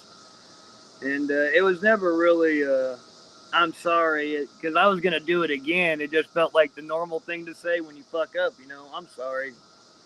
But today, you know, before I started making amends and trying to make things right, I really worked on staying sober and working a program to where I really genuinely became remorseful about these things, and really making an apology and seeing what I could do to make things right, and I've done that with people that I don't even want to face, you know what I mean? But it was about clearing up my side of the sidewalk, finding forgiveness for the things that I did, whether they accept it or not. I've made amends to some people over the phone where they told me, "Fuck you, I hope you get drunk," like, okay. But I don't have to worry about it because I did the best I could to make an amends and do it. So I don't have to hold these resentments anymore. I tried to fix it. If they're mad, it's their problem. But I did the best to clean up my side of the sidewalk. You know what I mean? And I can sleep at night. I don't lay there in the middle of the night staring at the ceiling with my stomach in knots because of things I've done or my behaviors. You know what I mean? I sleep pretty good. Pretty good deal. Yeah, it is. Um, I got a few questions. This has been fantastic, man. You, to me, it some similarities with all this stuff is like just having somebody to trust to like pour out to about some stuff. A lot of stuff with your dad wasn't that great. You just got older, and that kept spiraling. And so yeah, you were sober for a while, but you had it was all the junk that was inside there. Like if the drugs and the alcohol are the solution or the disease of addiction, the virus really is all that hurt, that animosity, the trauma, the anger that we got towards so many people in so many different situations. Like we're stuck mentally at certain ages with certain. I'm sure there was scenes that you saw at different ages where you were just kind of a deer in headlights, and so a little piece of you was stuck there at that age, and that age, and that age, and as you get older, you're just like, I'm older. I got to be responsible. I got to provide. Now my mom's on her own. We ain't got no money, so I got to do this. Everything started to be validated and justified, and you just needed an outlet. Yeah. And I think that's one of the tickets too, is that God will provide us with the right people to trust. He does. To be able to talk to. Like if you have a really shitty day, you might call me up and be like, "Look, I'm going to talk to you about something," and I'll listen to you. Yeah, absolutely. Vice versa, absolutely. And I used Deb as like an emotional vending machine, like just a dumping ground of junk. And none of it ever came out right. Then it would be accusatory and allegations, and I would explain myself after I got mad and started a fight, which never works. No. And I needed an outlet. And I live in Lincoln, so there's a bunch of gossip here. I can tell you one thing, and then you go tell somebody else, and gets back to me after 10 people, and it's a completely different story. I'm like, well, why didn't you ask me? So it's been like a purging, like of this. Like if God's got me, then I'm like, okay, well, then I'm gonna tell all this stuff the way it really happened, the gritty details. I wasn't a great person. I had to, yes. And you have an outlet now. I mean, and I'm sure you have conversations with people that come into your chair and to your shop. We're going to talk about that because I think that's amazing. God gifted you with the skill of art and design, with Blackfeet tattoos, and now you've been doing that steadily now for many years. Yeah. Give me a couple maybe good conversations you've had with people that sat in your chair and plug your shop, please. One thing about my shop is the tattoo industry, especially with tattoo, it's polluted with a lot of drugs, and I get artists now that used to have addiction problems, and they don't want to work in these shops because it's just not a safe place for them to be. So I hire a lot of artists that are in recovery, and they have a safe place, for employment where they don't have to worry about the drugs being there and the shadiness going on, which is an outlet for them, which people like. And being a tattoo artist, man, it seems like sessions turn into therapy sessions a lot. We spend quite a few hours together, and and I'm real open about AA and spirituality, and I don't use drugs and alcohol and stuff like that. And sometimes I find that people find that comforting, and they start to open up, which pain might have a little bit to do with that too. You know, them opening up and spilling their guts. But you know, I've had so many good conversations with people about spirituality and, you know, drug and alcohol abuse, or, you know, giving them information about what they should do with a loved one, you know, or, you know, and I've had people, you know, leave my shop with their tattoo, and then the next day, you know, they'll text me and they'll be like, hey, you know, I really love the tattoo you did for me, but man, you really, you know, helped me out with, you know, this conversation that we had, or, you know, bringing a whole new idea into my head when I thought I was stuck or I was in a negative place. You know, I mean, I get good feedback. Once again, I think that's God using me to, you know, work through me. It's nothing that I do, you know, nothing I say is original. Most of the stuff's been taught to me, you know, and I just practice it, and I try to share what has worked for me with other people that are struggling, you know what I mean? So, and if this stuff can work for a guy like me, you know, if you're not half as bad as me, boy, it'll probably really work. It'll probably really work for you, you know. So I get a lot of opportunity to really dig into other people's, you know, problems today, and not once again think about myself so much, but you know, think about other people that are struggling. You know, whether they have a drug addiction or they don't, you know, people are struggling, you know, with their thoughts and the way they feel. They don't have anybody to open up to. They're guarded, you know, so it gives me a chance to you know, do what I think's right, and try to help, try to service, you know what I mean? I love it, man. Well, Two quick things about that. It's just awesome. I wish you could even sometimes. I have dumb thoughts now and then, so sure. forgive me ahead of time. But like, what a cool like podcast or reality show that would be. Like, you know, tattoo shop conversations, where like the conversations the person in the chair has with the artist. I just think that would be incredible. No matter what they are, but you know, the thing about, you give somebody a really good tattoo, you have a great conversation. You said somebody might even call you the next day or text you about the conversation. So now they got the tat, which they're always going to have. And every time they see that tat or somebody asks about it, they're going to remember the conversation they had when they got that. Yeah. No. I love that. Yeah, because, you know, before, when I was trapped in addiction and stuff, you know, these aren't the kind of conversations I had with people, you know. They were always negative. They were always drugs and alcohol, or getting arrested, or, you know, what fucked up shit I was going to do tonight, you know, or they were never healthy. And but they were par for the course, though. Like, that's. Yeah. And I find it to just be a better life being the way I am, and trying to, like I said, be a service to other people, whether it's small or big, you know. Just want to help today. You are. Two more things. Deb's in here. She LOL'd this one, but she said therapy time tattoo. Have you ever think about changing the name? To what? Therapy time tattoo. Right. I feel like a therapist sometimes. Secondly, now that you're with Christ, I was thinking, like, instead of black sheep, you might want to change it to white lamb. Yeah, no, right. No, I get it. No, that'd probably be a better one, to tell you the truth. I mean, if God's blessing it, then He's not pushing. I mean, if He puts it on your heart, that's different. But yeah, no, definitely. But yeah, I like the black sheep logo, because kind of I've been a misfit my whole life, and now I found somewhere I fit into, and it's been nice. No, I think Deb put the link to the shop in the comments too. But awesome. You're in Springfield, Illinois. Yes. Yep, right next door to Penny Lane. All right, like open 6-7 days a week.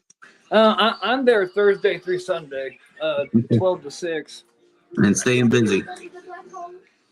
Sorry, I'm trying to plug in my chargers. My phone's about to die. So. Oh, okay. Well, we're getting close, but let's see. Very quick. How bad is it in Springfield with crime and addiction? Like, what's some of the worst things you've seen there? We'll let him get plugged in right quick.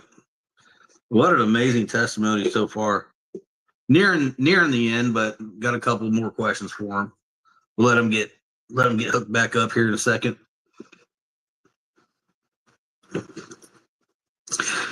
Therapy time tattoo. Then at the same time, I'm thinking white lamb tat. He's probably keeping it black sheep. Anyway, while he links back up with us, I just want to say it's been awesome doing this like locals edition, meaning people from my hometown of Lincoln. Deb's known Bo Newton, Bob Skelton, Billy Baker, and those are three guys. I had a very small circle growing up, and I don't have really any stories of hanging out with any of them.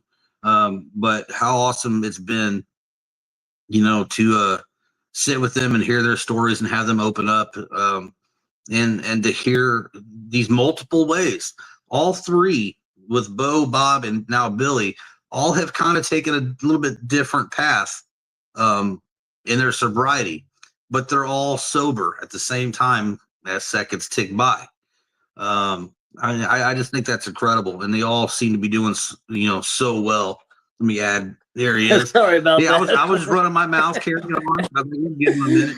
Okay, But we're good I was telling people, I was like, man, we've done this like locals edition. This was all Deb's thought, really. I was like, man, I want to have somewhat of a bigger impact in Lincoln, and God does this. So she mentioned, I think I thought of Bo, but she mentioned Bob Skelton and you, and all three of your guys' stories is different. I mean, there's not a ton of similarities in how all three of you guys got sober.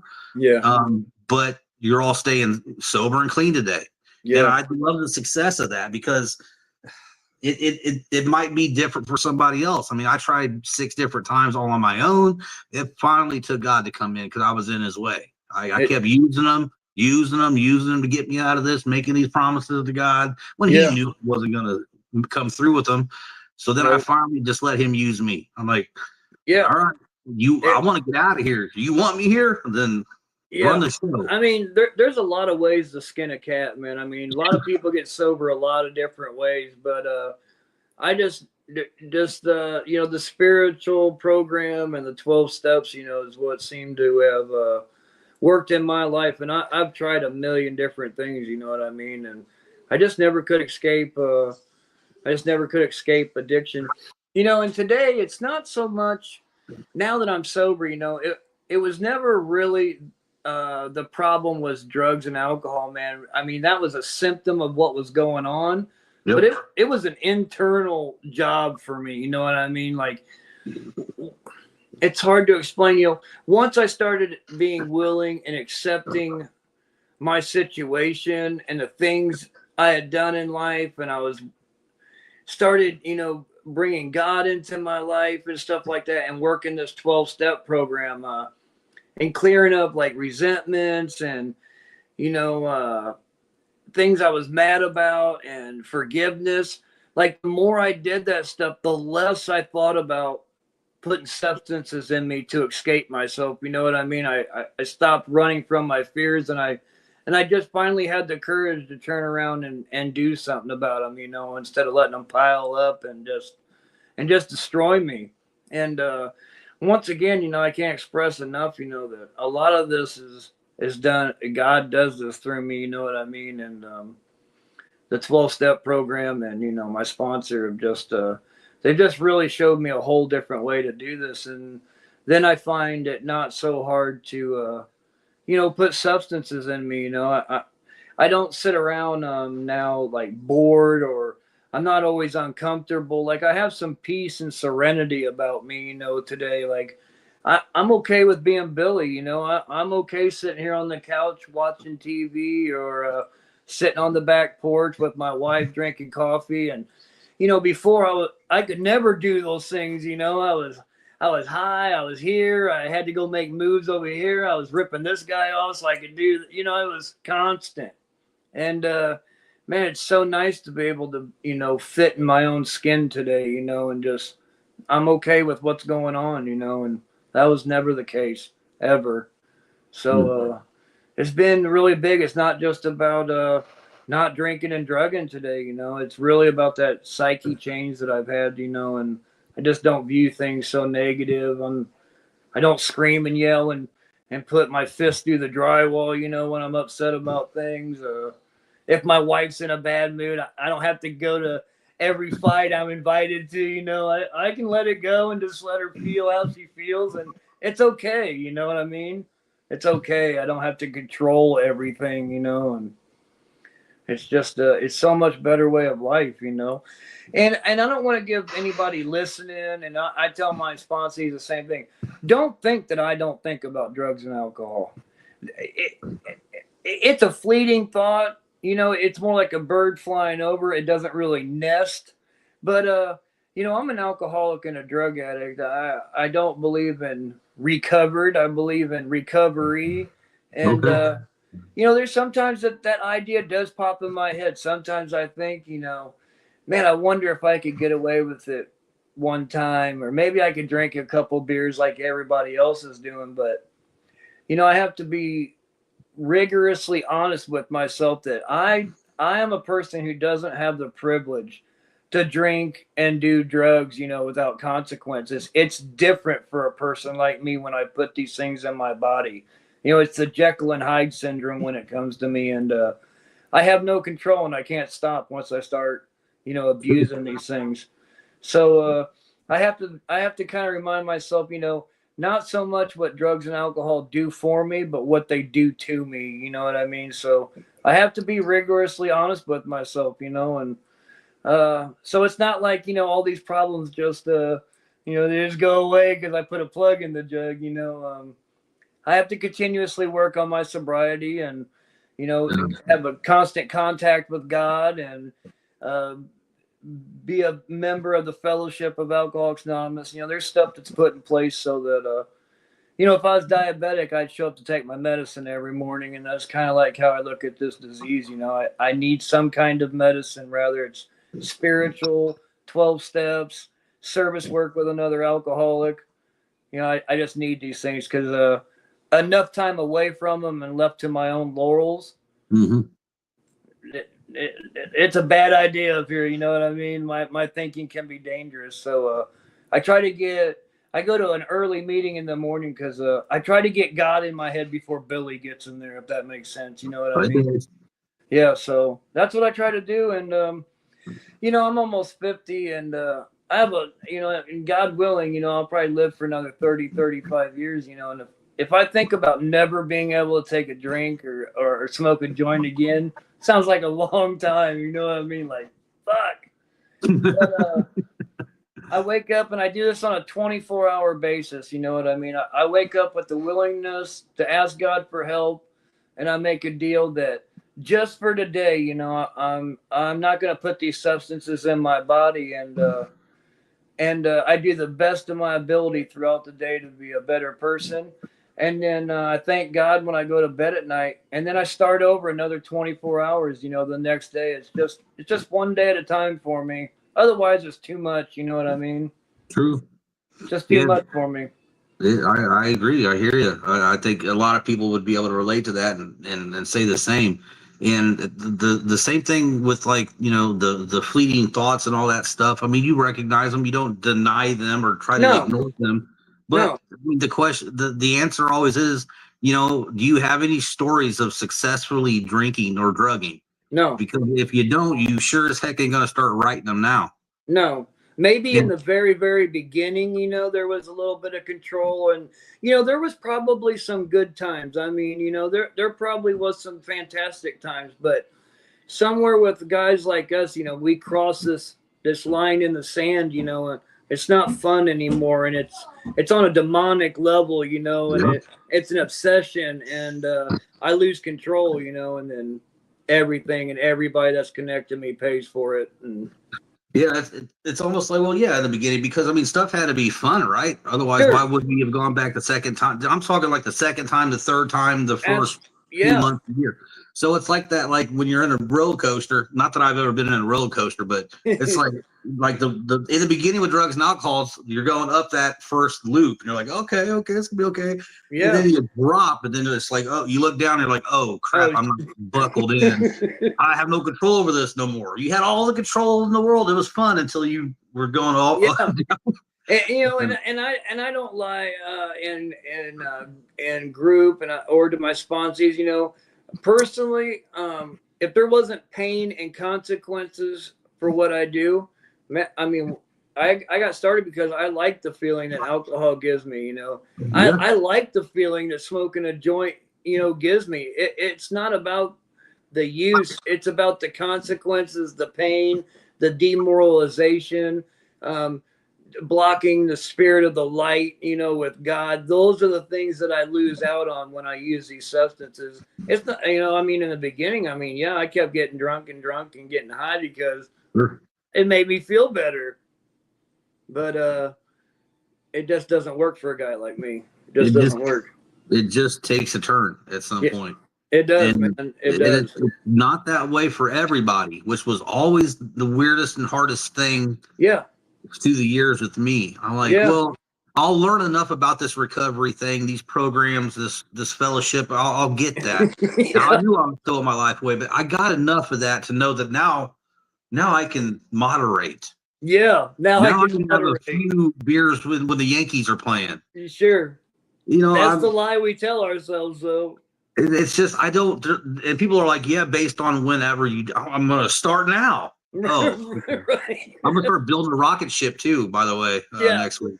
I've never had any control, but today I'm gonna have control over my drinking. So yeah, because other people have it. I'm like, oh, so I'm vicariously recovering through other people, and I'm using their success stories as my own. Yeah, that can't work like that.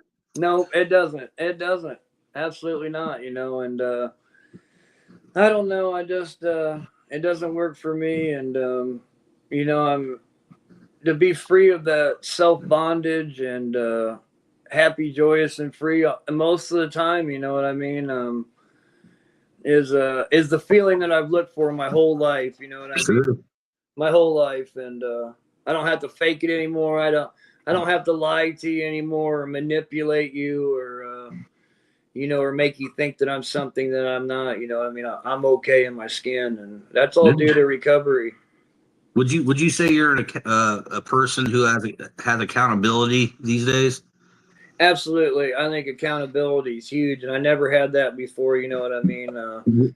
If I told you I was going to meet you or call you at a time, or I would show up for work, you know, if I didn't feel like it, I didn't give a shit what you thought. You know, I just did whatever I wanted to do. Would you agree? I mean, this is something I think God he just puts things in my head, little revelations that I can't deny. There is no recovery without accountability. They just have to go hand in hand. If you think otherwise, then that means you're recovering how you feel like you want to recover. Sure. Which is not recovery. No, it's not. You know, and I see a lot of newcomers come into the hall and stuff, and you know, we got these 12 steps and they're numbered for a reason, you know, and, you know, they'll agree to do this one, but I'm not going to do this one. And I'm not going to make an amends to nobody. And then that's called Gen Z recovery. Yeah. And then they drink again and they're like, AA doesn't work. It's like, dude, the only thing complicated about this program is me. That's it. It's an easy program. They're like, instead of doing number 12, I'll just do 6 twice. Right. Yeah. You know, and I've never been able to think my way out of this. So I have to surrender. I have to tell somebody, I have to lose my ego and pride and be like, hey, I don't know what I'm doing, man. I don't know how to live right. I don't know what I'm doing and I need help. And that, you know, and that's a big starter right there, you know, and I always thought ego was a good thing for a guy, you know, I mean, especially for boys growing up, you know, we grew up watching Rambo and Goonies Never Die and Men Are Self-Made and we don't have, you know, all that I find out, it's bullshit. Like having ego is a character defect for me. When I surrender my ego and I allow people in to help me and I allow God in to help me and I tell people I don't know what I'm doing, dude, I never got so much help in my life, you know, and that ego was just, it was killing me, you know what I mean? I just didn't want people to know I did not know what I was doing. I get that. I mean, it's probably before the fall, but ego is just an excuse to lie to yourself. That's really all that is. Because It you can is. sell that with anything you want and then remarket it to sell to somebody else.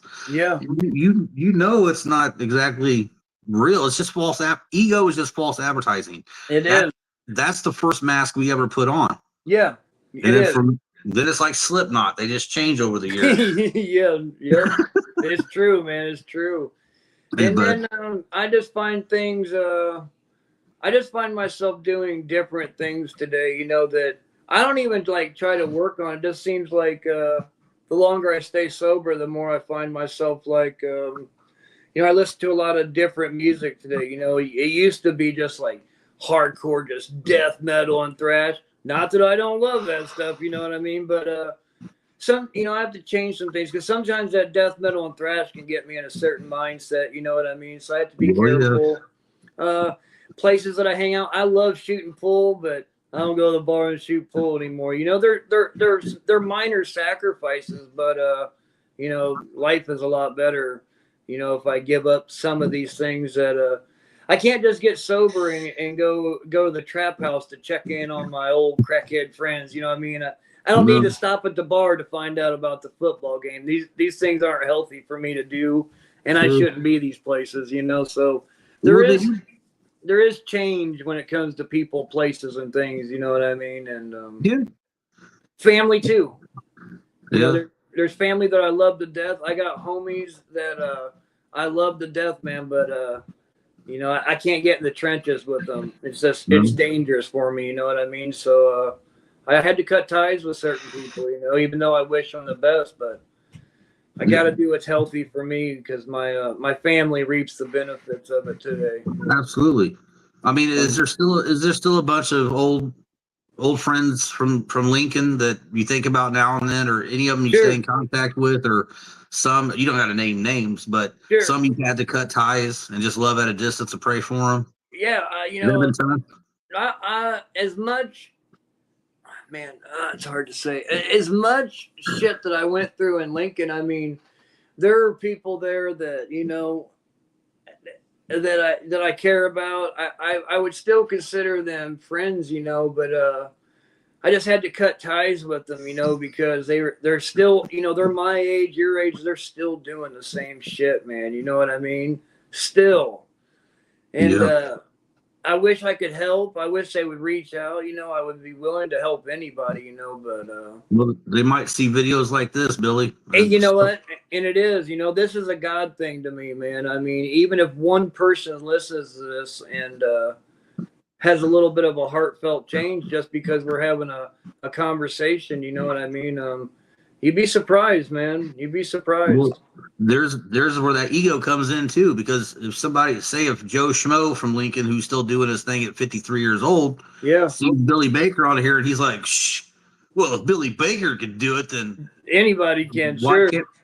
Is your ego going to let you ask yourself, well, why can't I? Yeah. How's Billy better than me? Yeah. Or maybe he was more popular, or was was a more successful addict for many years. So that ego is going to make that person ask themselves that question. It does. They're not going to be able to say he's full of what. Yeah. So the reality kicks in. Yeah. And that's why I do these things. That's why I love to do them. Yeah. And and then you're gonna have people that see this video and be like, that guy's so full of shit, Yeah, but they're not gonna come knock on the door and say that though. No. So I would love to help anybody that's trapped in this, man, because I really have found a loophole to there is a way to get out of it, and change is possible. And I'm not the worst guy. I've seen guys that are in so much worse situations that I've ever thought about being in, and I've been in some bad situations, completely turn their lives around, man. I mean, from homeless people that are living on the streets doing this, getting their lives together, getting a place to live, getting a job, clean up, and their lives are okay today.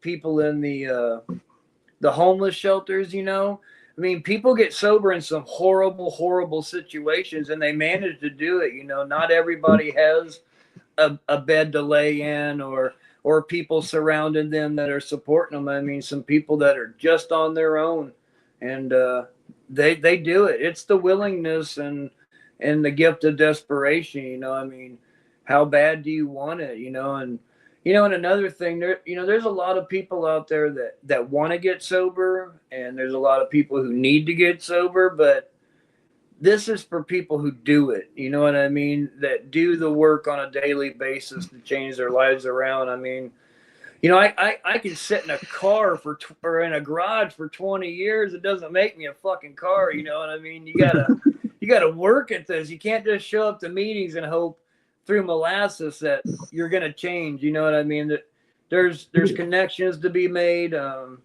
God, I really can't express enough that the spiritual aspect should be there. And when we burned our lives to the ground and we're all out of moves, I became a party of one. There wasn't very many people left in my corner, but somewhere like the Alano Hall where I go, where I found my tribe, people that understand me. That's where I found the people who were caring and would do service work and let me lean on them and let them love me until I started to love myself. You know what I mean? So those are great places to find people who genuinely want you to recover, and they don't want anything from you. You know what I mean? They just want to help. They understand.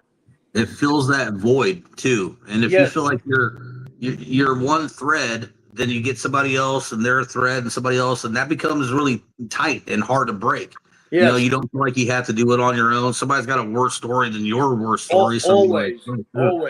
Yeah. It's strength in numbers. I completely agree with that. It's definitely a we program. It took a lot of people to help Billy get out of the mess I was in, a lot of people. So halls are good for that kind of stuff. But like I said, there's a lot of ways to get sober. I just, not for me, there's not, that seems to work for me. So I push AA, it's been a great program for me.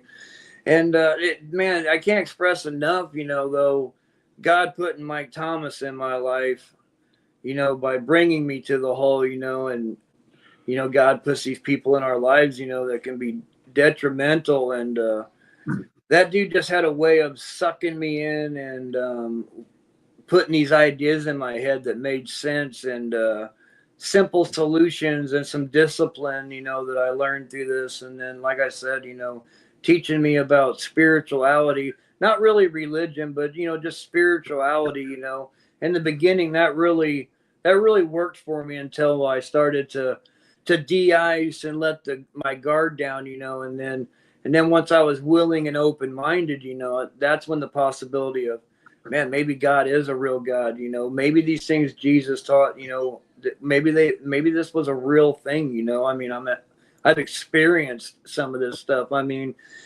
not every day, but I mean, there's been moments where I could feel the presence of God with me sometimes, you know what I mean? Especially in the beginning when it was really hard. I mean, I could really feel his presence. So you can't tell me it's not real. You couldn't convince me of it today. Not at all. And one of the reasons I believe God is real is because of his son. And if there wasn't a God, then Jesus wouldn't have had anything to teach or preach. What would he have had to base all that on? Nothing. I mean, it's just one of those simple kind of things for me. Like there wouldn't have been a point to send Christ if it wasn't for God. Do you focus on stuff on a daily basis, or do you have a routine, or do you does sobriety just work for you? I mean, what do you do? Well, I came out guns blazing. Like I got through step 5 and then I kind of stopped. This group, I made a vow to God on the floor of the big rec room towards the end of it was downstairs, but like about 2 weeks in at the Gateway, and I vowed to God that I would, because I seen a lot of stuff happening. Yeah. And I started praying at breakfast, lunch, and dinner. I started taking trays to the thing. And I had a couple guys that were jokingly, it was phone call night one night. So a couple of these kids, they were all younger than me. And they kind of jokingly asked me to pray for them because they had calls with their lawyer, their baby mama, trying to, get all these situations were tough. Some were facing jail. So oh man, say a prayer for me, man, about to make this call. So I just did. And I've just talked to God, and all three of their circumstances changed for the better after their phone calls that night. You could call it a coincidence, but they were all kind of like, whoa, what's up? So I just started feeling, and everything else that led up to me getting there. I was like, okay, he's there. He's there for me. So I vowed to walk with his son no matter what happened the rest of my life. Yeah. He led me to create this group. It was originally called Recovery in Action. And Awesome. just got put in my heart one day to change it from that to God-based recovery. Nice. I'm like, okay, it makes sense. I don't know what I'm doing and all this stuff, but I believe, because I know I didn't do none of this stuff. I wanted to get out of this life. Yeah. 11/11 of 23, I wanted out. Yep. So December, and I started working the steps, and I'm writing them all out. I'm on a truth kick. I'm like, okay, these questions ain't hard. I mean, they didn't really challenge me. I don't want to make it sound like they're not difficult or nothing, but I'm willing to be truthful. So it's me, God, in this paper. Yeah. Like, I'll write all this out. Yeah. I need help, and I stopped. And then it was interview people, Bible studies. We do online meetings called Discovery Fellowship. So there's a lot of stuff put into this group and into this page and meetings. I've picked my Bible up more this last year and a half than I ever have in my life combined. Yep. Truthful with Deb about everything. I own it when I do all these lives. You're going to get how I am. I don't fake nothing. There is no image to maintain in my country. You come as you are. Yeah. And I got a desire. It just keeps me there. Yeah. No, there's a lot of ways that guys get sober. Not everybody needs a 12-step program. That just happened to work for me. I've got buddies that strictly stay sober by Bible study, going to church. They stay sober that way. Some people I've seen just put it down and walk away and amazingly try to do the next right thing on their own. I mean, there's a lot of ways to do it.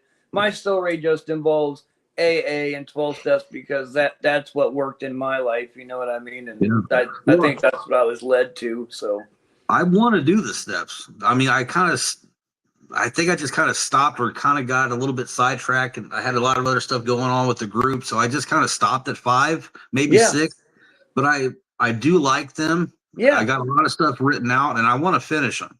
Yeah, you should. Even for people who aren't alcoholics and drug addicts, 12 steps is man, it's so healing, and it just shows me a way out. You know what I mean? So I think it's a program that would even be good for people who don't have addiction problems. 100%. Deb said it a bunch of times. She said just replace the word drugs and alcohol with like food and exercise. So many things. Porn and gambling or whatever it is. Yes. And I'm like, wow, she's smart, that one. I'm telling you, it's hard to believe she's from Lincoln, to be honest with you.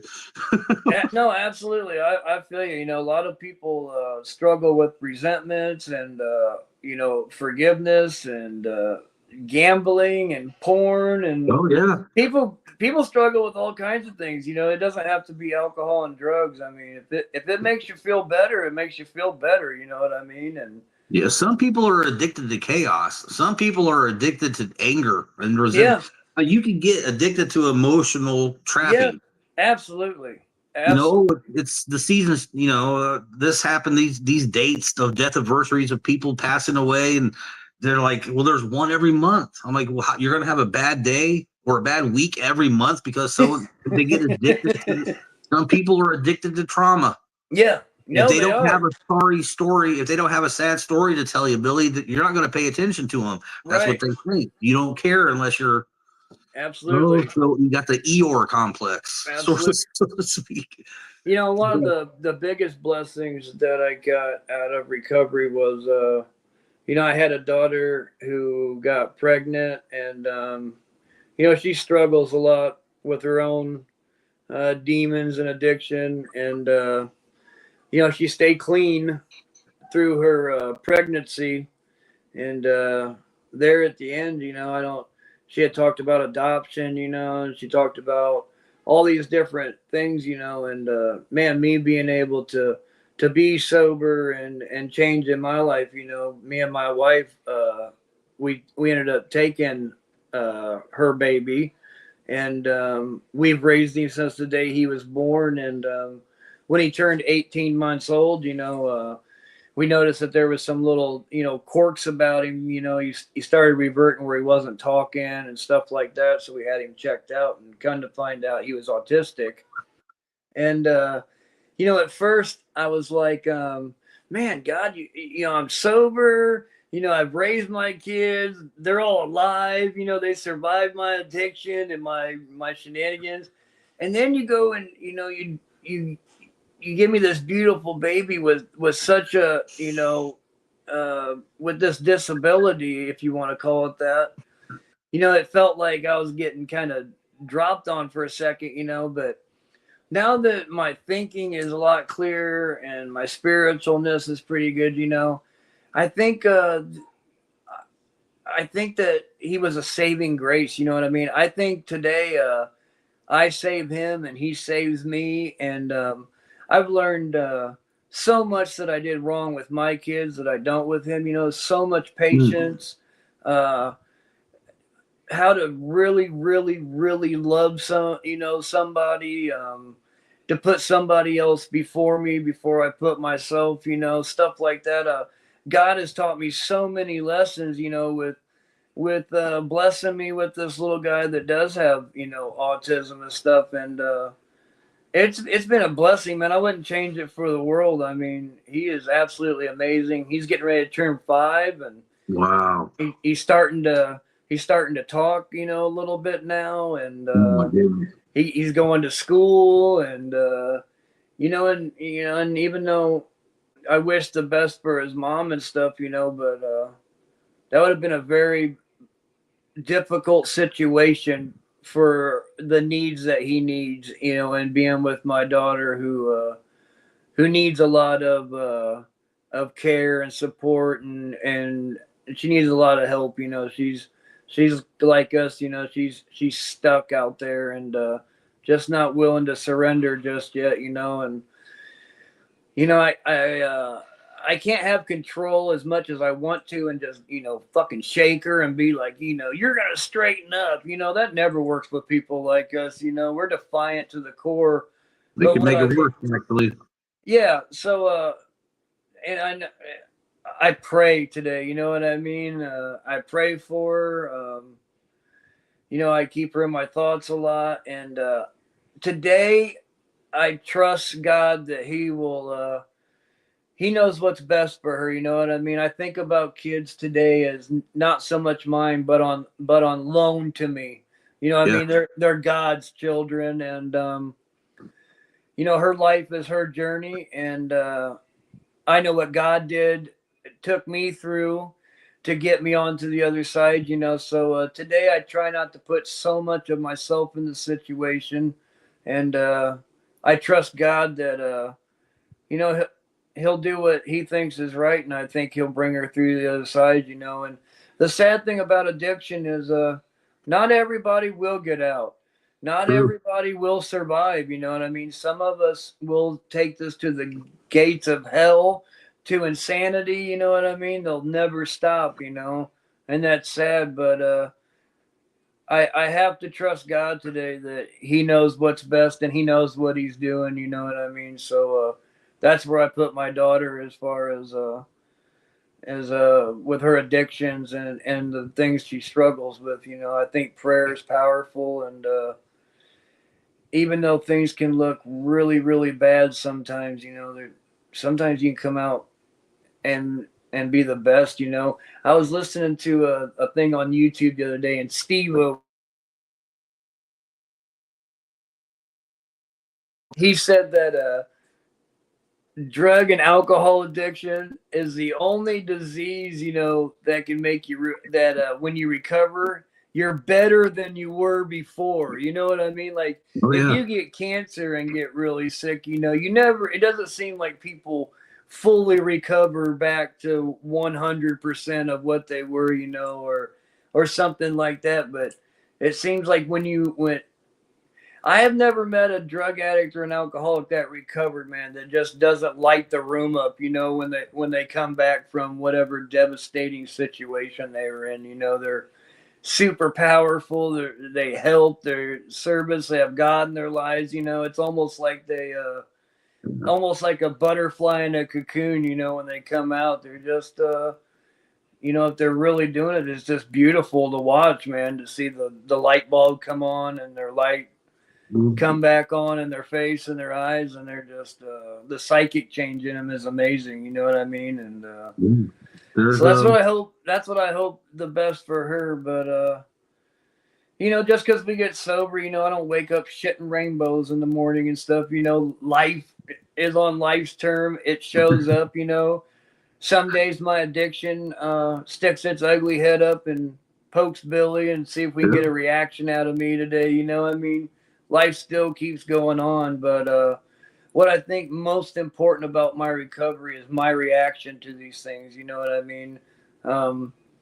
Trying to find solutions instead of sitting in the negative thoughts and the hopelessness about my situation. You know what I mean? And I just think it's all about how I react to these situations. You know, just like I don't have to go to every fight I'm invited to. I don't have to get in an argument just because the wife's in a bad mood or having a bad day, or you know what I mean? I can find myself being a solution for other people too, you know, to help them get out of those bad days or bad situations. And you know, as much as I would like to say, you know, I do this for other people, which I do so that they feel better, but I do a lot of the service work and I do a lot of the things I do is because I'm the one that wants to stay sober, you know, and these things keep me sober doing these things and having purpose, you know what I mean? So there's definitely a little bit of selfishness when it comes to my recovery, you know, as much as I try not to be selfish and self-centered. But, you know, I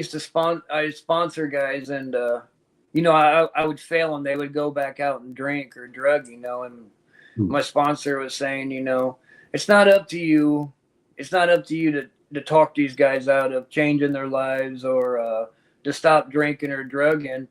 But what I do find out about helping these guys, and some of them are successful, but I get to go back through the 12 steps. I get to go back through the literature. I get to bring up my past and how I got out of these situations. So even though they only have a few days sober, they're a newcomer. They have no idea how much they're helping me, you know, stay sober just as much as I'm trying to help them stay sober. You know what I mean? So these are just the things that have really changed my life. You know, I learned from sponsees things not to do and things that I should do. You know what I mean? So it's all good stuff.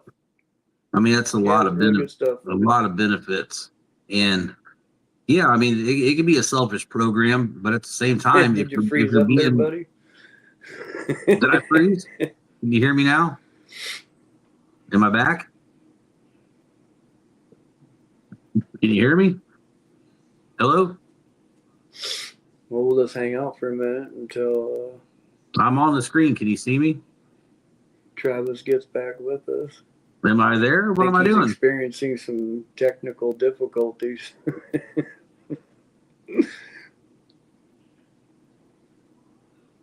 He'll probably be back in just a minute. And if we audience, you know, I'm grateful that all of you have hung in with us as far. It's been a good conversation. Hey, Travis. Well, I don't know what happened. I didn't freeze on this. I didn't freeze on my end. I was just looking at myself talking and stuff, but I removed myself from the stage and brought myself back up. So, am I all good now? Yeah, you're moving around now. What was? I thought, damn, he's staring at me for a long time. I have that problem sometimes. I appreciate you filling in the gap there for me for a minute, but problem. You know, you keep what you have by giving it away. So that's where the selfishness meets the humility, because you're keeping what you have by giving it away through service. So it just reciprocates right back to you. Absolutely. And absolutely. I mean, you know, some people may not believe in that, but I mean, that's the only way that really can work. Yeah. You know, and but man, what a testimony. I'd love to come see you someday. I might have to come. I only got a couple tats. That's something Deb drew up years ago. She was all cool. You know, she's an amazing artist too. She's always I've seen some of it. Yeah. No, I've seen some. She was you know, applauding everything that you do and everything. I think you know, you're somebody who's inspired her, influential, and she's an amazing artist. Dude, she could be a tattoo artist right now if she wanted to be. But I'd love to Hell come check yeah. out your shop and maybe even hang out a day for you. See, go for a day in the life of Billy Baker. What's Yeah, that'd we be cool, man. This has been incredible. 2 hours and 14 minutes. One of my longest on the spots. I'm not even done yet, but I know I got to probably eat soon and everything. Yeah. We might do a part 2 to this, someday. But my last question, and I appreciate everything you've shared, and I want to stay in contact with you. I don't want to Yeah. just do this to get this. I want to become friends, brothers. Yeah. Maybe I got a lot of stuff I want to share out with you. Great. What's some things that you could tell the people and back here in my hometown, some advice, encouragement to them, the 50-year-olds as well as the 15-year-olds. And after that, if you would, I'll just ask you to pray us out and just thank you for your time and everything. Awesome. Appreciate it, Travis. Thanks for the invite. Guys back home, it's real easy to get stuck in that continuum, where it just seems to be the norm, and it's around you all the time. But I find in those quiet moments, I always had this feeling inside that, man, when I was in prison, I didn't feel like other prisoners, or, when I would get off of a binge, I'd be like, I really don't want to be like this, in those quiet moments, those fleeting thoughts that you have, those moments of clarity. And, if you have those as an addict and you want out, you don't have to stay stuck in that trench of hopelessness and despair, and, you don't have to become some religious fanatic. You don't have to shave your head and get a toga and pass out roses at the airport. You know what I mean? Just a little willingness and open-minded to do something different. And if church is your thing, church is powerful. AA, NA halls are powerful. Sponsorship. Those are loopholes to get out of this destructive pattern we live in, and it's never too late to change. Burnt my life to the ground for 25, 30 years. I pulled everything I ever built up down on my head, and not only mine, but my family, my kids, and I thought, I'm never going to change. I'm going to die like this. You know what I mean? And I didn't, I've been renewed. And to the young kids, man, these kids are so crazy today, man. Oh my God. The drugs are so more accessible, and alcohol and stuff, and there's so much more powerful drugs than when I first started out. Drugs, it seems like everybody's doing it, and I know that young kids have a lot of pressure on them to want to fit in. And I know young kids tend to do things that they're probably against because of, social acceptances and stuff like that. It can be really confusing to be a young teenager. But, this drug thing, it's a slippery slope. It starts out as fun, smoking pot, drinking beer, and, that design of addiction is so fucking insidious and clever, and it moves in as faint as a feather. You know what I mean? You don't even feel it happening until it's too late. And people think, oh, well, I'll just go to rehab, or I'll just check in here, or I'll just decide to quit when I'm ready. But once you lose that power of choice, it's not a choice anymore. You know what I mean? It's just a real dangerous, slippery slope to get involved in. And I even talk to kids who talk about I'm not going to do drugs, but I'm going to smoke pot. And it's like, okay, I mean, you can do whatever you want, but what I've found about smoking weed is I go over to the weed dealer's house. There's not always weed there. You know what I mean? There's other substances. I get involved in other unhealthy behaviors, and before I know it, I'm popping a couple pills, or I'm taking a tab of acid. My life is slowly starting to get out of control. So, I try to stay away from the marijuana, so I'm not putting myself in those situations around unhealthy things for me. and people that are unhealthy for me. But you know, just man, I don't know.